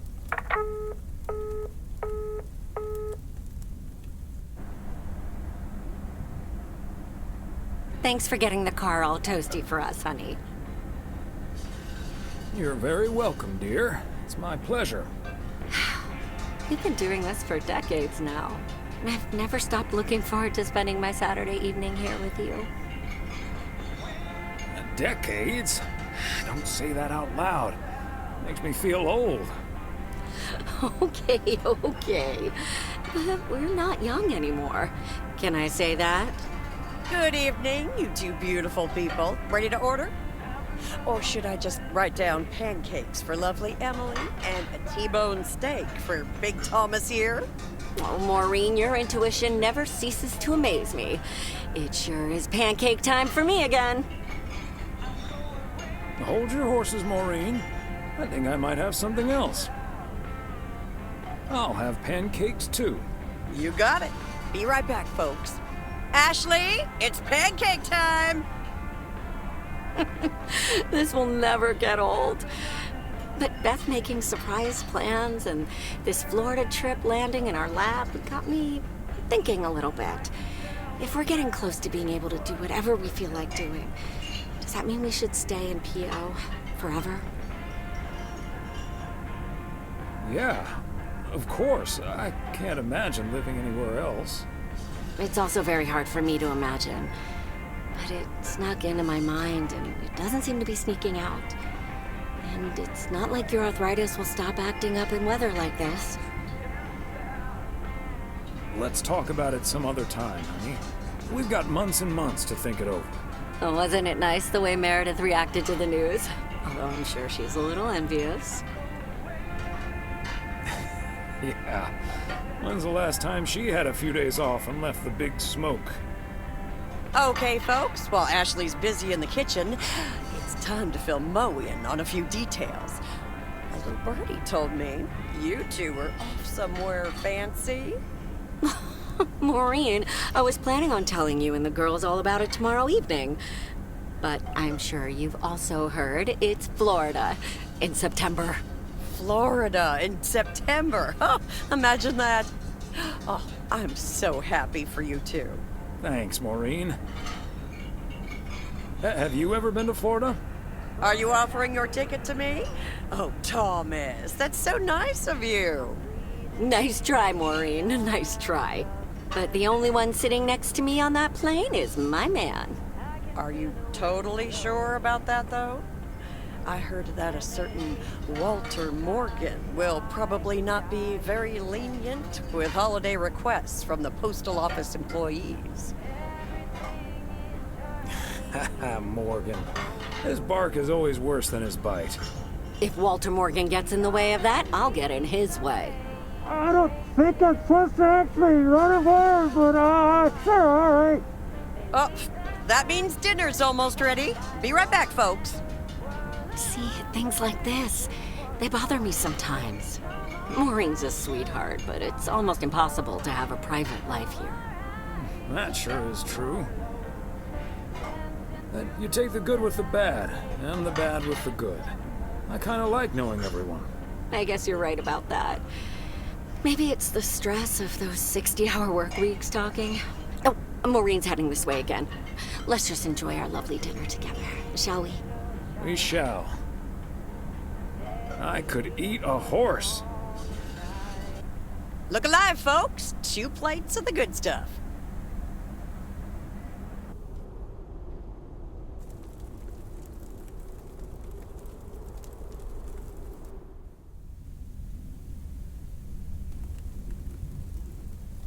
Oh, Thomas, my dear, sweet husband. The one and only. No autographs. Oh, the sweetest man alive. Always prepared to help out anyone who asks for a favor, even on his Sunday off. Okay, Em. What needs doing? The motel called, and, well, the TV crew would very much like to rent some movies from the Flick Shack today. But I couldn't just let poor little Angie ferry them over in this weather, so... So you promised them I'd do it? Bingo! Would you, dear? Pretty please. Of course, Em. You've been so busy lately. It'll be my pleasure. Oh, thank you so much, darling. Tell you what, I'll make some extra tasty snacks for your poker night tonight. How's that? It's a deal. Thomas Weiss says I live and breathe. What in tarnation are you doing out and about in the mail truck on a Sunday? The goose needed to stretch its legs. Or wings. The Goose is the mail truck, by the way. Lori Young named it that. No, but seriously, you've come to pick up some movies for the KNW6 crew, right? Oh, what gave it away? Your wife called ahead. Yeah, the old ball and chain has me running errands on my day off. But first things first. So, what's the hot gossip on these out-of-towners? Well, there's Gabriel Serrano. He's the sound guy. Nice guy, full of vim and vigor. Sounds delightful. What about the rest? Ilsa Richter is their producer. Obviously, she's the brains of the outfit. Mm-hmm. Her I've met. Came into the store yesterday asking about PO and whether I liked it here. Cute as a button, that one. And only in town for a couple days. Perfect for a girl on the rebound. Shame she's into men. One in particular. Are you sure? How do you figure? The way her eyes lit up when she mentioned that colleague of hers, Gabriel. Trust me, a girl knows.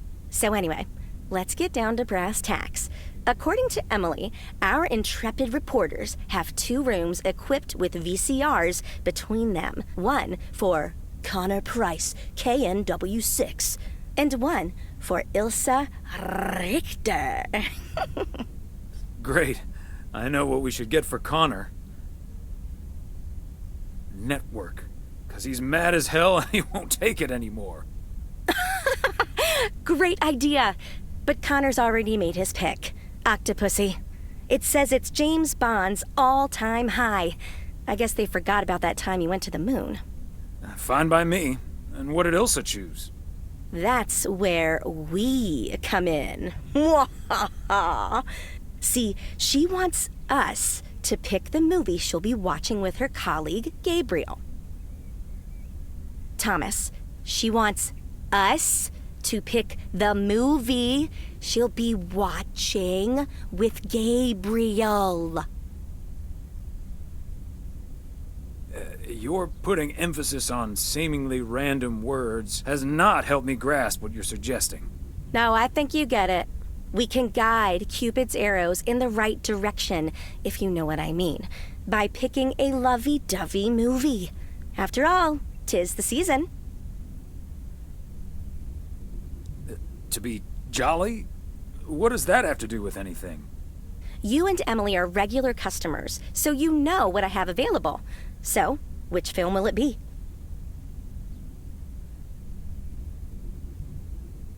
Let's go with Love Story. Or is that too on the nose? It's perfect, and we won't risk being too subtle. It has love right there in the title. Great.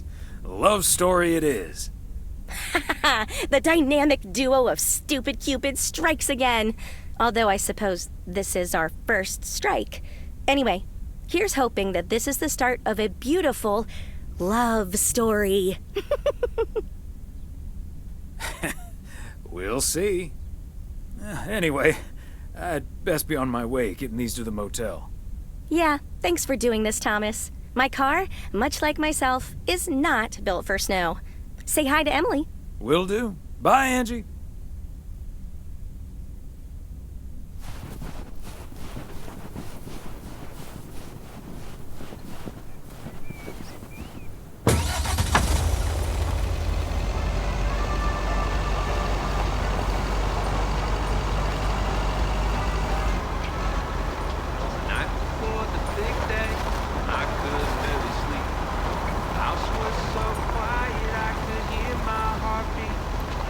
Then I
settle down. It's late December, there's a tree to be found. Was it Elvis, married in June? But now she wants a Christmas tree. Special delivery.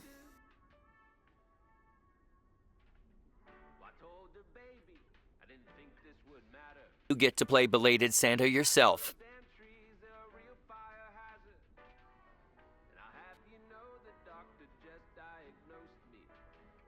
Good day.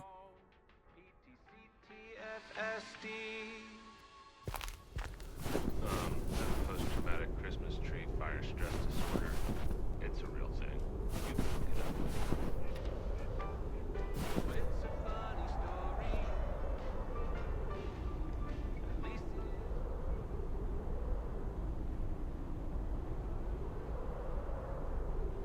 Movie delivery for segment producer Ilsa Richter. Oh, excuse me, Mr. Price. I thought this was Ilsa's room.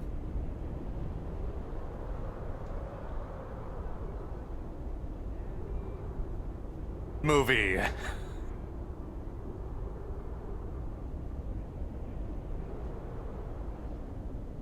Love it.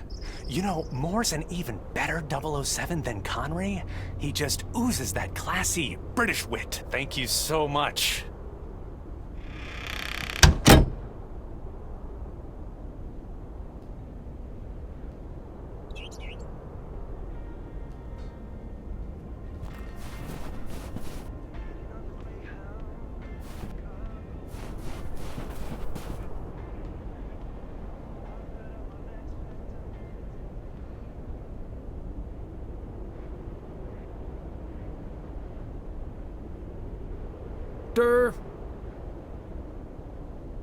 Yay! Good to see you, Thomas. So... love story. Haven't seen this one.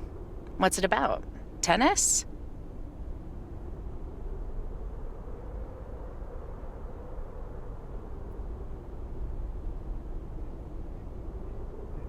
Of some kind.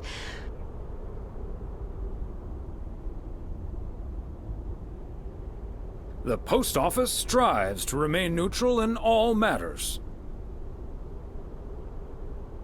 Hope it's age appropriate for big old puppy dogs. Oh, speaking of...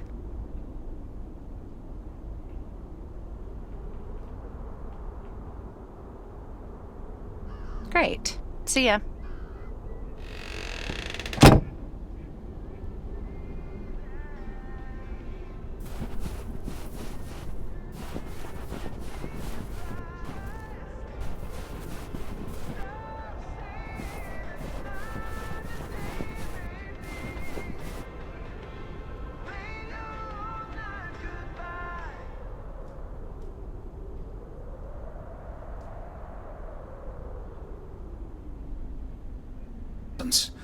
Evening of home cinema.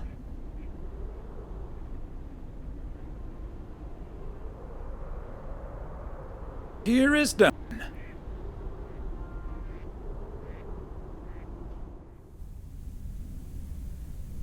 Okay, Ben. Question for you.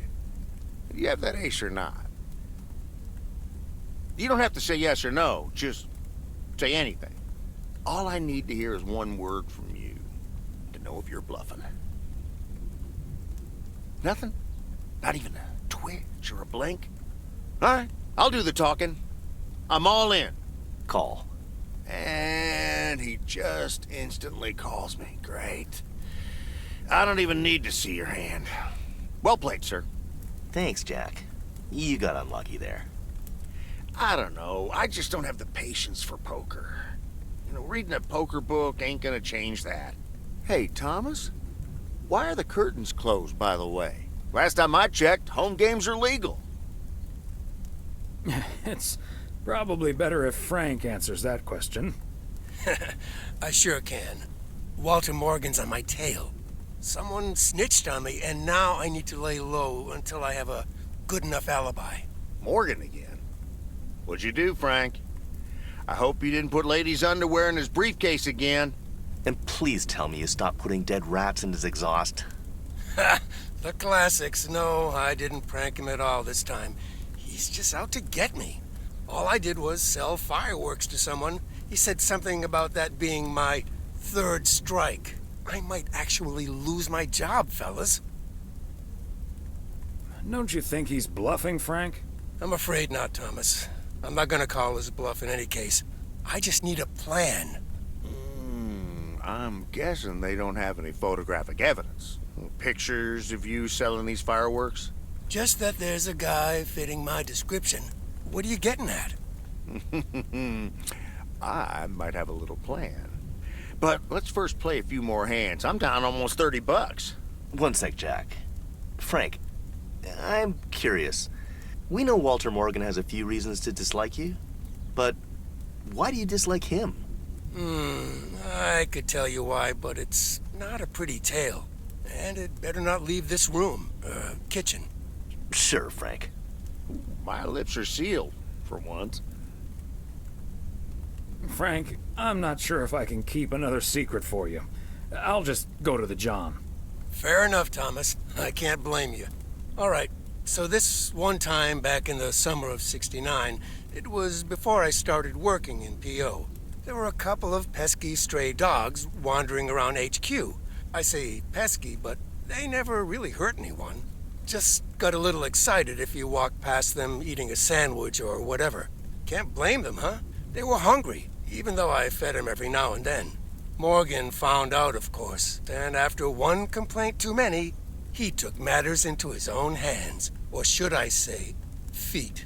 He lured a couple of them behind his car, and before I knew what was going on, it was too late. I heard a loud and gut-wrenching howl. I saw two dogs run away, and Smokey, my favorite one, limped after them. It's the last time I ever saw those sweet dogs. Then Walter Morgan looked me straight in the eye with a smug grin on his face, and he said, "This is how you do a proper job, Frank." I can still see that grin when I close my eyes. Okay, that does it. Walter Morgan is now on my eternal shit list, and I'll make sure the rest of P.O. knows about it. What a despicable human being. I can't believe he did that. Well, he didn't. I was joking, of course. I don't really have a good reason for disliking Walter Morgan. That boring old pencil pusher just rubs me the wrong way. Damn it, Frank, you had us good. Did I miss something? You sure did, but I'll tell you about it another time. Okay, folks, ante up. Here we go again.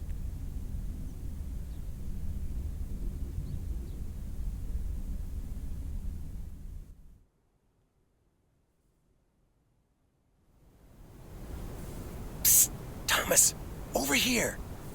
Hey, Frank. Thanks for filling up the dumpster. I wish that was all I was doing here. I'm trying to stay out of sight. Looks like Morgan will be at the post office all day. Listen up. Jack and I cooked up a little plan. I'm sure Morgan will be gone soon, but I gotta get out of here now. You haven't seen me.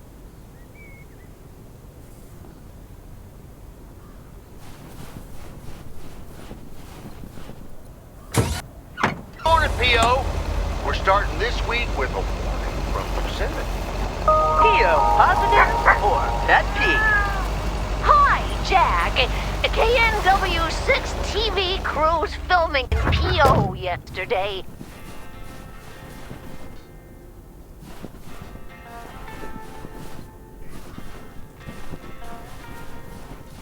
McGill's got such a great price on this house when the Sugarmans moved away.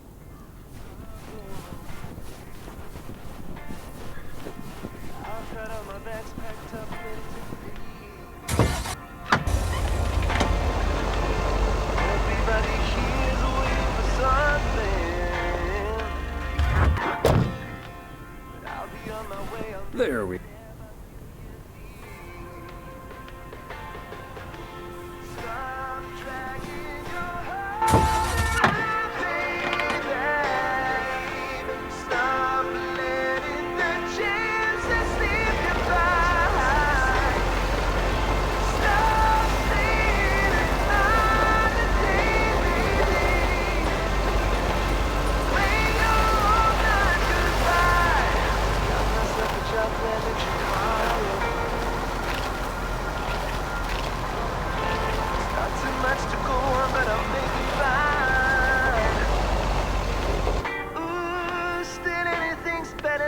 just hanging around. Stop dragging your heart around, baby. Stop letting the chances slip you by. Stop saying another day, baby. When you're not goodbye.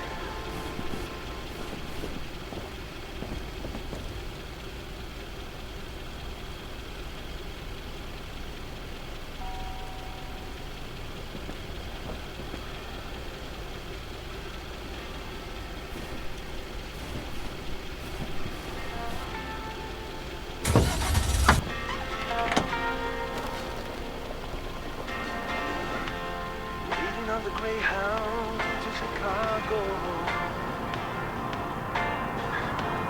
I've got all my bags packed up, ready to leave.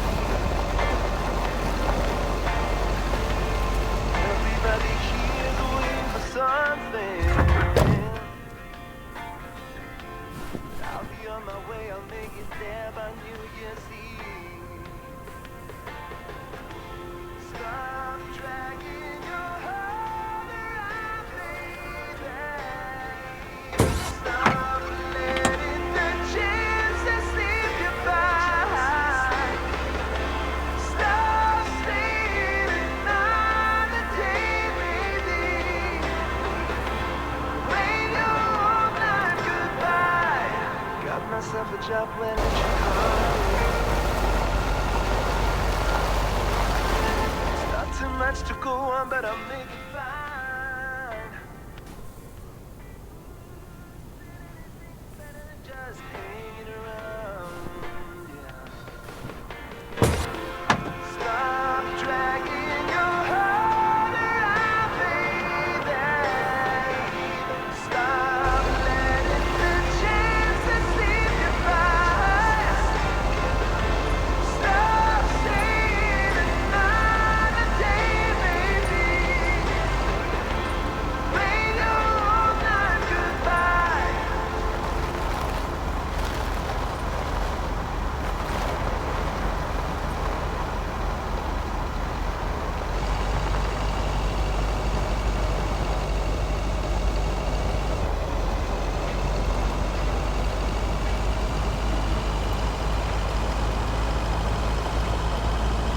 Tiger out the box underneath green branches. What are the chances of this cold wind blowing through the mistletoe? Stockings are floating over the fireplace. But here's the thing about Christmas. They say it don't mean nothing unless you got somebody else.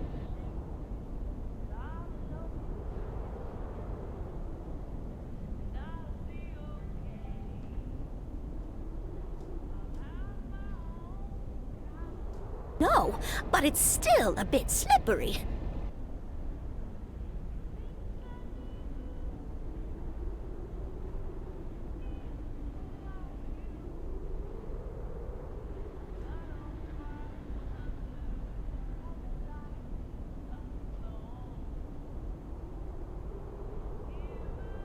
Genevieve?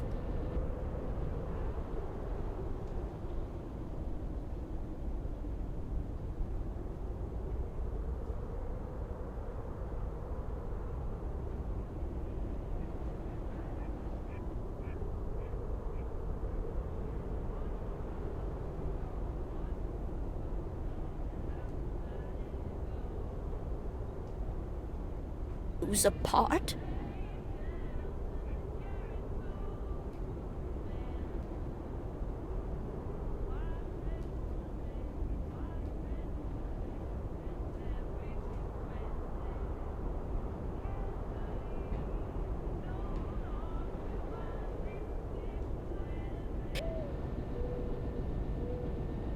$5 to the first 6 people.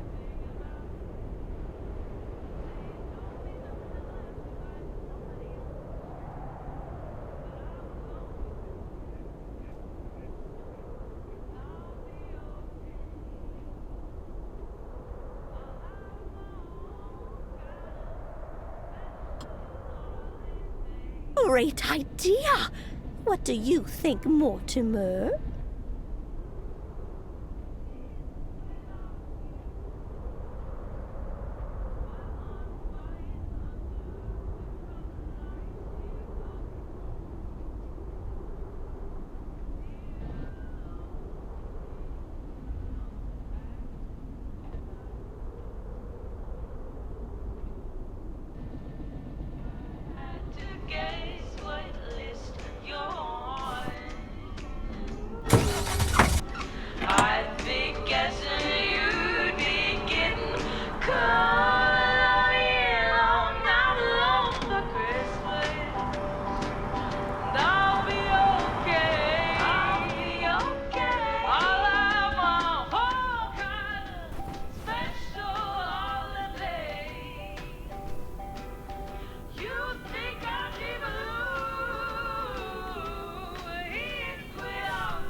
Okay, are we rolling?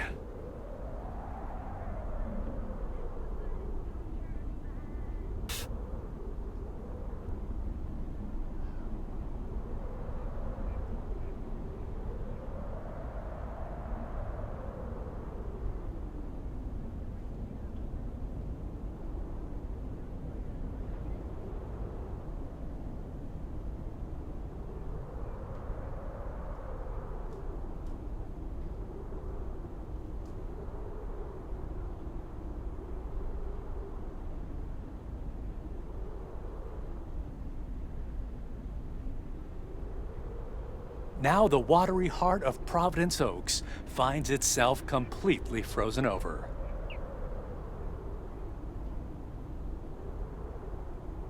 Implying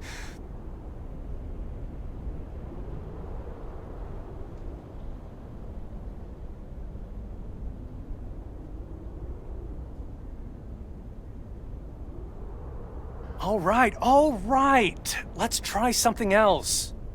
Wait, hey!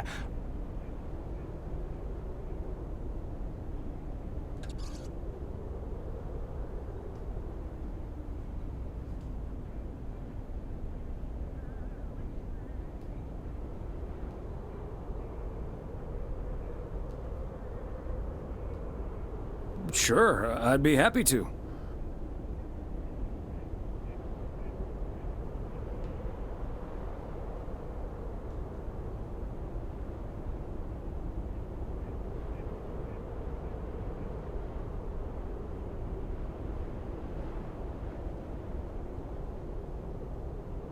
Thomas and I go way back.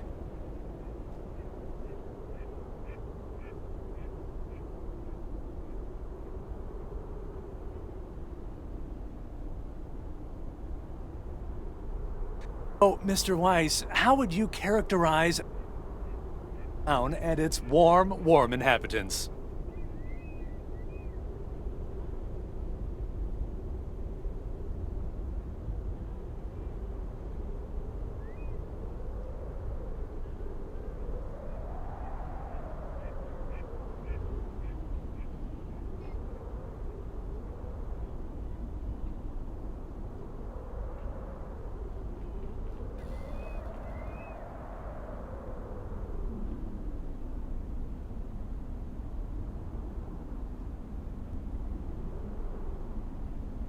realize.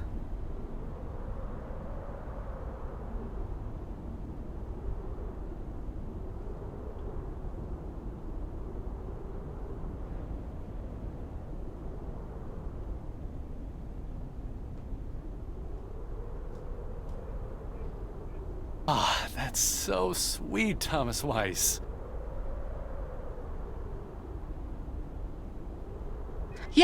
Yeah, that went well, kind of.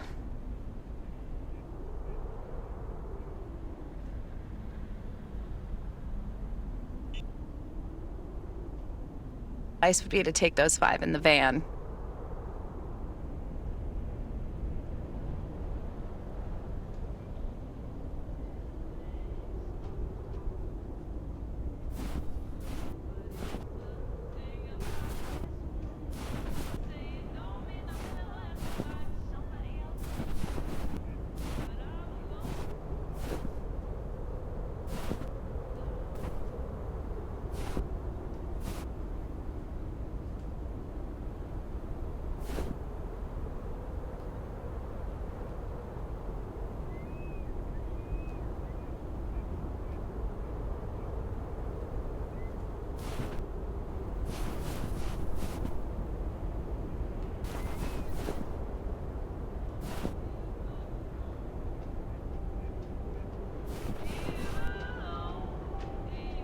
Mr. Weiss!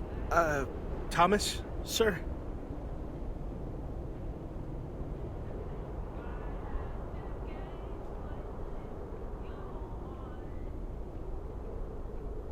Can you make sure it arrives okay?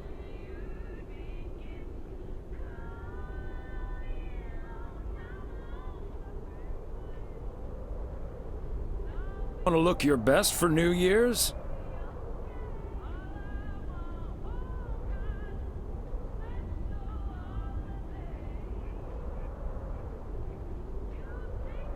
Your wife.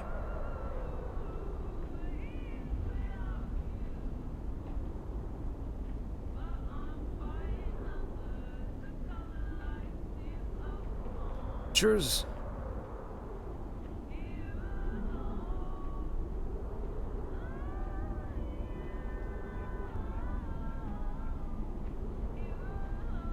Of a shot with Ilsa.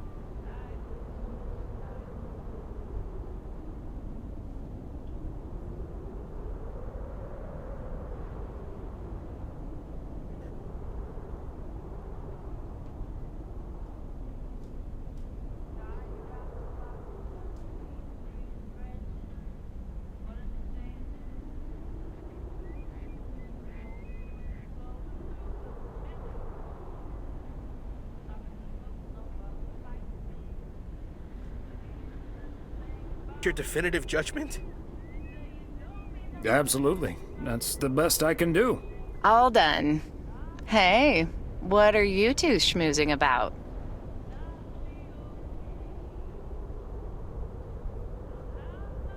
Rolling out pronto. Thanks, Thomas. You've been a huge help.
Seems way too heavy to be...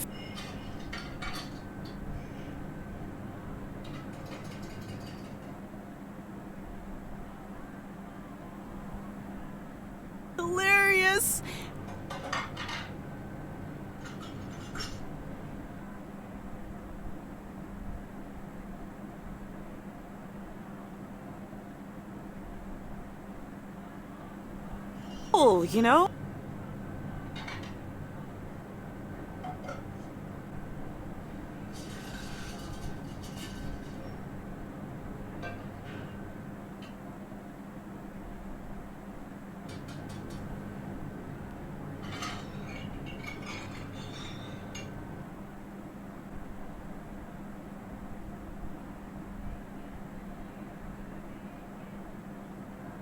Stuffed into a sheep's stomach.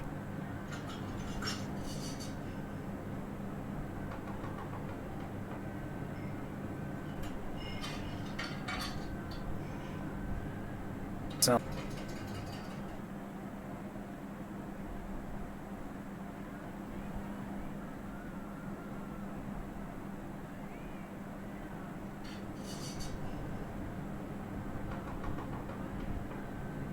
Bleh. Okay, hate to leave you two, but I really have to sort out this delivery ASAP.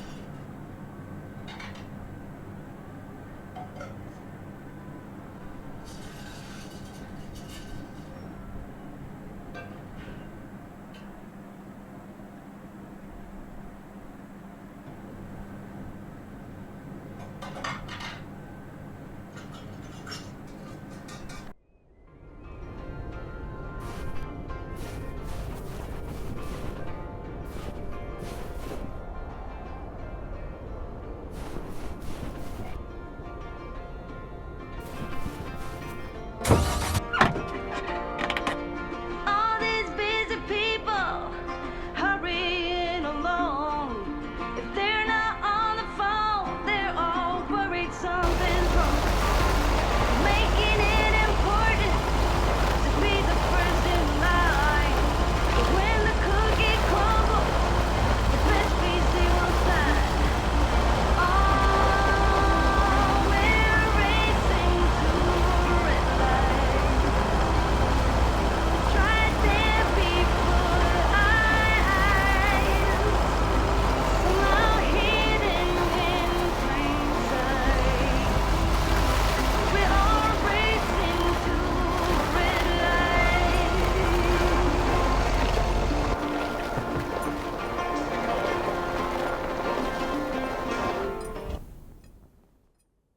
Hey, Thomas, have you seen Jack? Yep. Yesterday night in my kitchen. Yeah, okay. But I kind of need him now. I'm a sitting duck right now. I'm toast if Morgan suddenly shows up. Yikes. Maybe I can help out? Good afternoon, gentlemen. Sorry for interrupting your conversation. Mr. Coleman, I see you've managed to be present at the job position you're currently holding. I think it's time you and I had a little chat inside the office. Mr. Morgan, it's so good to see you again. A little chat sounds wonderful. But I'm afraid there's an extremely urgent parcel I have to deliver right now. So stay put, and I'll be back in about 30 minutes. You can stay right here, Frank. I'm sure Mr. Weiss would be happy to deliver that package for you. Right, Thomas?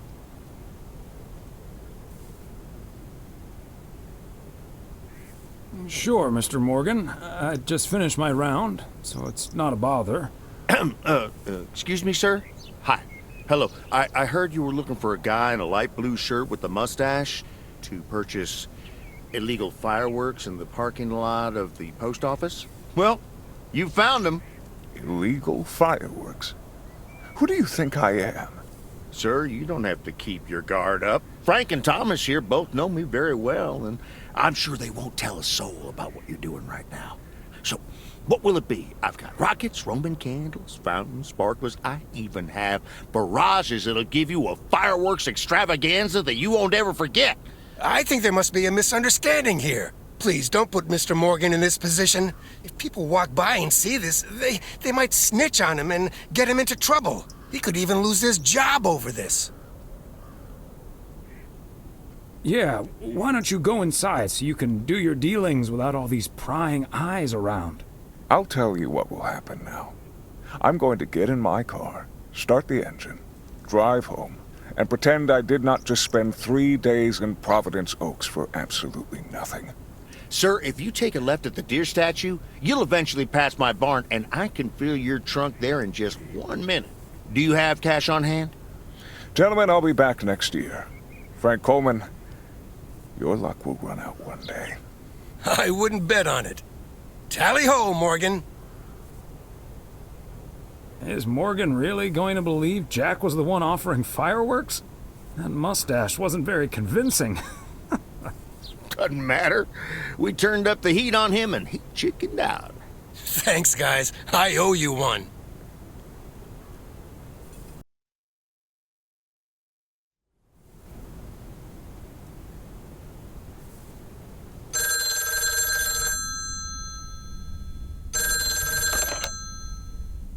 Hello? Evening, Thomas. It's Maureen. Oh, hi, Maureen. If you're looking for Emily, she's at the motel right now. I was actually looking for you, Thomas. I don't know what to do with this Nancy situation. I get so worked up just thinking about it. And that usually gets in the way of doing the right thing, you know? I need to talk to someone who's a bit more emotionally detached from the situation.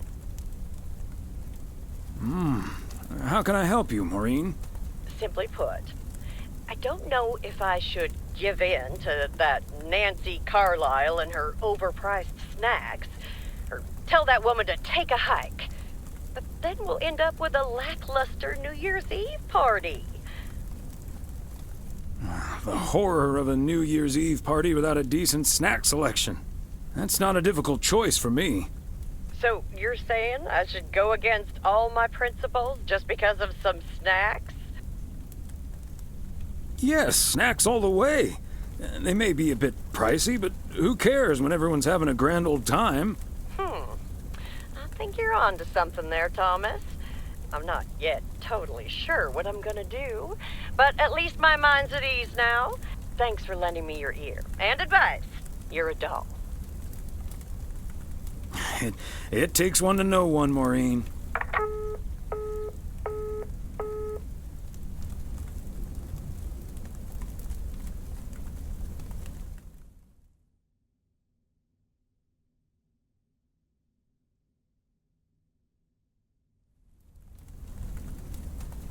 The yo-yo started out as a weapon in the Philippines during the 16th century, before being introduced to the United States as a toy in 1929. It weighed 4 pounds and had a 20-foot cord. Australian rower Bobby Pierce won the 1928 Olympic Games against 8 other competitors, even though he stopped during the race to let ducks pass in front of him.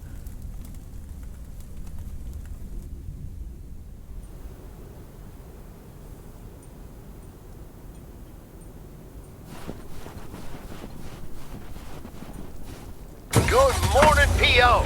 I'm starting today with the weather forecast. It will be bright and beautiful. Which brings us to the last P.O. positive or pet peeve of the year. It's one from yours truly, who'd like to end 1985 on a positive note.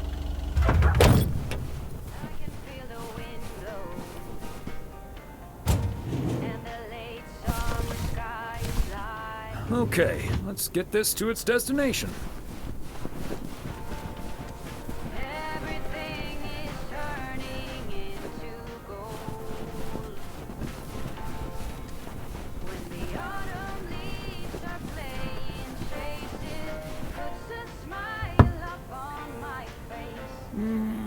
Nobody's home.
one by one and whirl around there just for fun.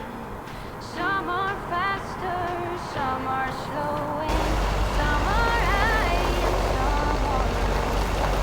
Dancing through the last days of September. When the autumn leaves are playing chases, puts the There we they leave their branches one by one and whirl around there just for fun. Some are faster, some are slow, and some are high and some are low. Dancing through the last days of September. Dancing through the last days of September.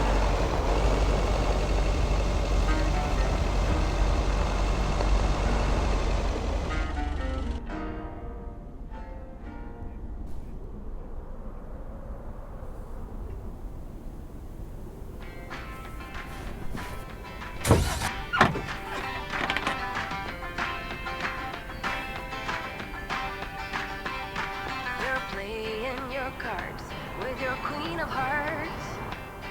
When everyone folds, your fork still holds. You're placed in your bed, showing no regret. Close your eyes to hide your lies. Roll the dice. You got me tiptoeing around you like you made of glass. Got an invisible spell, letting everyone know that you trespass. But you're gonna break down without you. Gonna get knocked right out of your boots when they use my witchcraft. You're playing it cool, bending all the rules. Talking way too loud, and you're talking rude. You're playing a game, driving me insane.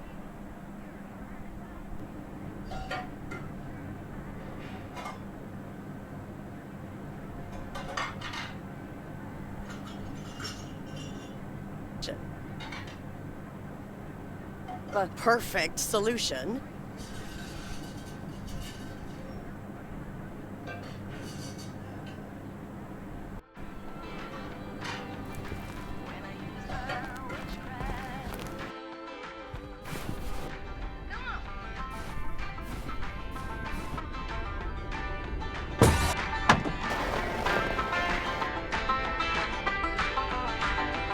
You got me tiptoeing around you like you're made of glass. Got an invincible fence letting everyone know that you trespass. But you're bound to break down, bound to lose, bound to get knocked right out of your boots. And I use my witchcraft. Oh, and I use my witchcraft. I got my moves, I got my song. When I turn my mojo on, I'm feeling fine, I'm feeling strong. It won't take long. My witchcraft. When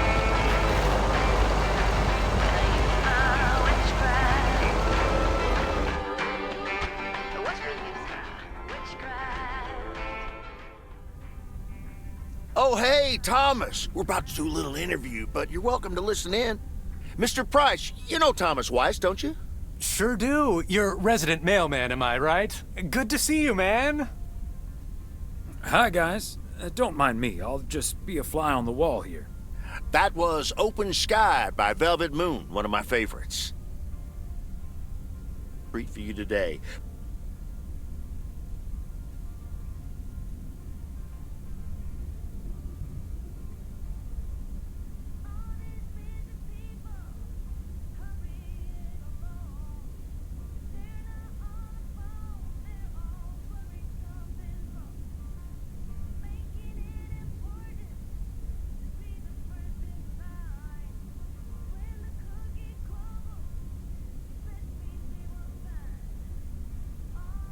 Yeah, it's been... Gosh, can you believe I started there way back in '66?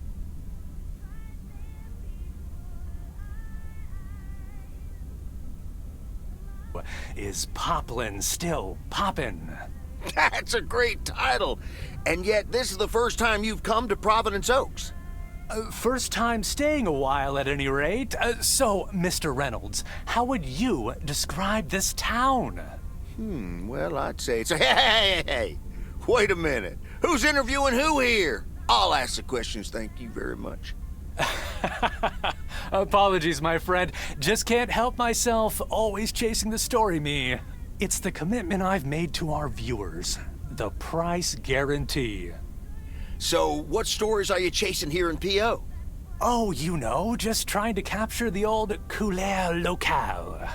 I must say, the people here are very friendly, and I hope the feeling's mutual. Right, Thomas? That's Thomas the mailman over there. But never mind, he's not mic'd. Yes, and no, I'm not. You don't say.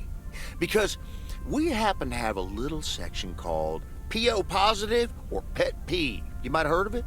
Can't say I have, but I do like the alliteration. Well, Lucinda Boyle called in a pet peeve yesterday, saying you were quite rude to her when she asked you for an autograph. Well, I'm sure that was a misunderstanding. See, I must have been on a really tight schedule, because otherwise I'd do anything for a fan. That's the price guarantee, right? Sure. Anyway, we'll be back with Connor Price, KNW 6-star reporter, right after this. What the hell, Jack? Ambushing me like that live on air? Relax, just joshing you a little.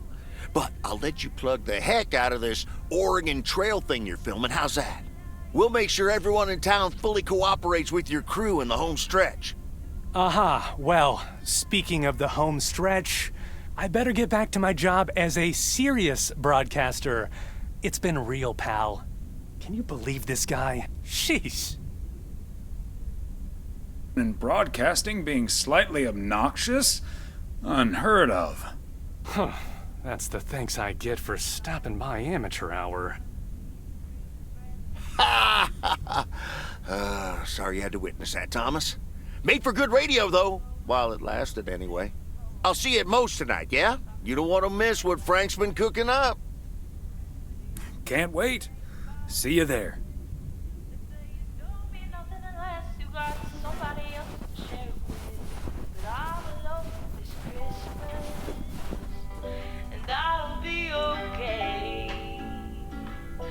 I'll have my own kind of special holiday. You think I'd be blue here without you, but I'm fine under the colored lights here alone.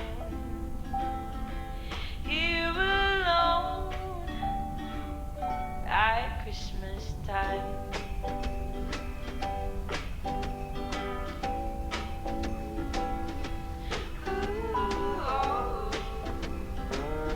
At Christmas time, 1 foot of snow, 1 foot of snow, and apple cider to go. Complete with angels and a carrot those man. White and red ornament, and everything festive, carefully sewn onto my knitted sweater vest. Oh, but here's the thing about Christmas. They say it don't mean nothing unless you got somebody else to share it with. But I'm alone for Christmas, and I'll be okay. Part and parcel. Got a special holiday. I should have a new booking system ready in a few weeks.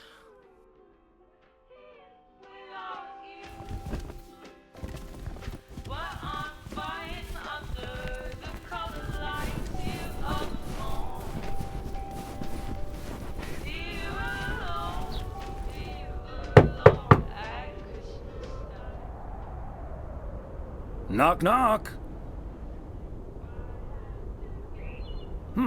He's not in.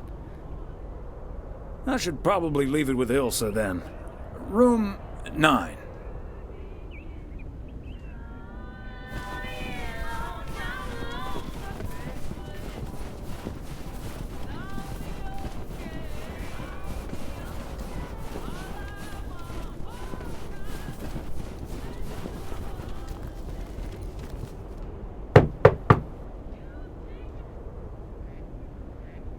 Knock, knock.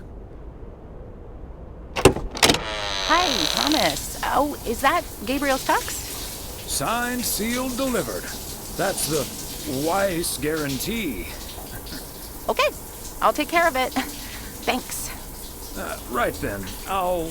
I'm feeling fine, I'm feeling strong. It won't take long. Ooh, when I use my witchcraft. Ooh, ooh. When I use my witchcraft. Ooh, ooh, yeah. Well... Great. So...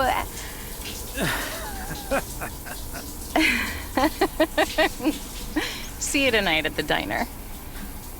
Oh, and thank you. My pleasure, Ilsa.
Hello? Hi, Meredith. It's the Weiss family again. We wanted to wish you a happy new year before we're going to Moe's. Hey, thanks. We've got a little over an hour left here before it's 1986.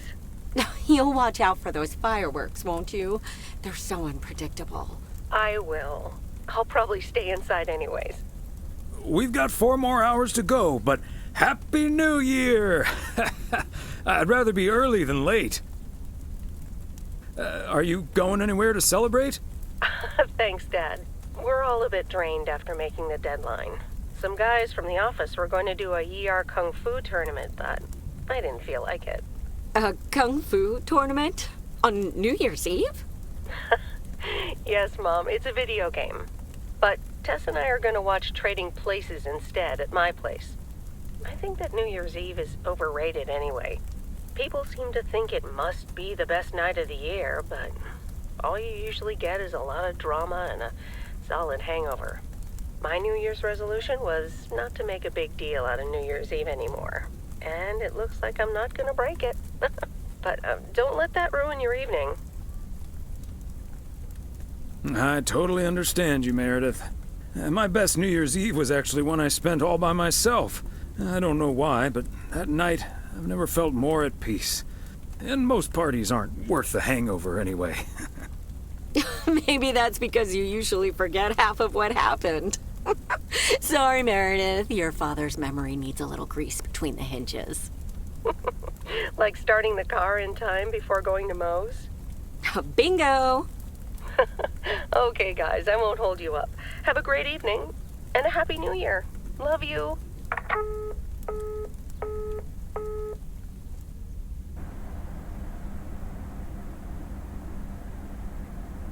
My beautiful people, may I have your attention for half a minute? First of all, welcome to Moe's. We're excited to celebrate the last few moments of 1985 together with you. It was quite an undertaking to host this New Year's Eve party, and a costly one at that. So, if you feel inclined to end the year on a generous note, you know where the tip jar is. We've got snacks and drinks aplenty. So I'm sure that even the grumpiest so-and-so will be able to have a great evening. Thank you all for coming. Cheers. Well, if it isn't my favorite KNW6 news team. In the flesh. Hi, Thomas. Nice tuxedo, Gabriel. Thank you. And thanks for making sure I got it. I put it on right after I got out of that shower. He toweled off first. Don't worry. There we go. Champagne for my real friends and real pain for my sham friends. Hi, Connor. So, is the segment on Providence Oaks in the can yet? Almost, my friend. Still have to shoot the countdown to the new year. Hopefully that gives us the ending we need. I've been promised a spectacle. Easy on the alcohol there, Connor. We still need you on camera. Can't have you slurring your words. Slurring my words? Whatever do you mean, Ilsa? Quit fooling, you guys. It's getting close to midnight. Let's set up and get ready. Showtime. Okay, getting into character. See you on the flip side, mailman. Hi, honey. There goes that Connor Price. Would you believe the motel had to custom order a blow dryer just for him? He tipped generously, though. Oh, is that Beth sitting over there? Let's join her. Good evening, my dearest of friends. Almost time for Auld Lang Syne, eh? Did you know that Auld Lang Syne was written down by Robert Burns in the 18th century? And that he based it on an old Scottish folk song? He wrote it to a different melody than the one we sing today, but I have to say, I do like this version. And it's often sung after a special dinner where haggis is served, would you believe? Honestly, Beth, I don't know how we'll get by without these fascinating facts when you're gone. Well, I will still be selling sets of encyclopedias at the store for a few more months if you need them. I'll cut you a nice deal. Only if you'll help load them into my truck. Oh, my friends. Should old acquaintance be forgot and never brought to mind? Well, whatever the future brings, this old acquaintance here will be hard-pressed to ever forget you two. I hope that's a good thing. I'm sure we're memorable in a good way. So are you, dear Bethy. And like you said at Christmas dinner, even if the reasons for change are sometimes out of our hands, let's focus on the new beginnings that come along with them. And what better time for new beginnings than New Year's Eve? Attention, folks! It's showtime! If you want to see the biggest fireworks show west of the Rocky Mountains, you better be standing outside in about 10 minutes. That's my cue. From a little spark may burst a flame, as Dante once put it. But I need to visit the ladies' room first, or I'll turn into a pumpkin. See you outside. Isn't she marvelous? I'm so happy for her, but I am going to miss Bethany. So will I. Seeing a parcel addressed to the bookstore always brightened my mood. It makes me feel a bit melancholic. Even more than I usually am on New Year's Eve. This odd feeling of looking back and forward at the same time, and now I'm doing that over a much longer period than just the coming and going of the year. I know what you mean, and there's nothing wrong with that. It's good to have something to look forward to. And we sure have something to look forward to, don't we? I guess that's what's most important in life. But let's enjoy the here and now instead. Our wise and beautiful daughter just taught us not to demand that this should be the best evening of the year. But we're allowed to try it, right?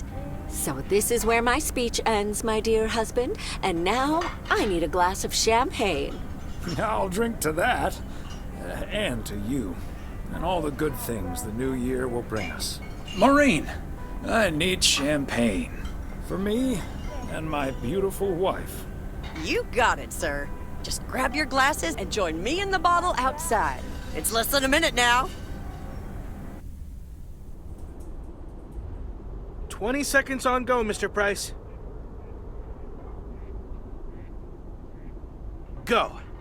And so, 1985 draws to a close. With mere seconds left in the year, I've been told this little lake town will strive to end 85 with a bang. In 10, 9, 8, 7, 6, 5, 4. Holy Toledo! Ilsa, are we getting this? Somebody check on Frank!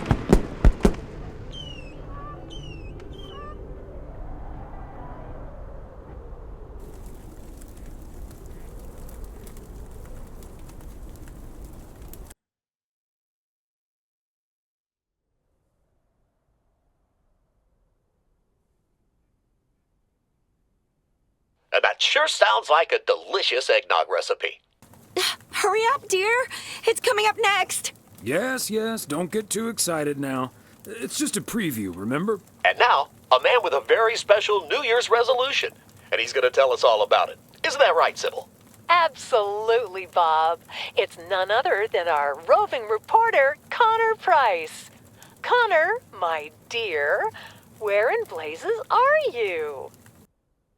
Well, Sybil, I'm in beautiful Providence Oaks, wishing you and Bob and our viewers a joyful 1986. And as for my New Year's resolution, Bob, why, it's my very special price guarantee to all of you that I will be sharing gripping tales and intimate portraits from all over Oregon in an all-new series of special reports on small-town America. Part 1 will air tonight at 8, right here on KNW 6. And it will be all about the gorgeous little lake town where I was fortunate enough to spend the waning days of 1985. Here, let's take a look at an exclusive sneak peek. Providence Oaks, an idyllic town by a lake just south of Melville. It's where this reporter counted down to 1986. And although, unfortunately, the fireworks started a little early, so we didn't quite manage to catch them on tape. Take it from me, it was quite the spectacle, courtesy of postal worker Frank Coleman. Just a faulty batch of leftover 4th of July material, I guess. Not mine, anyway. No siree.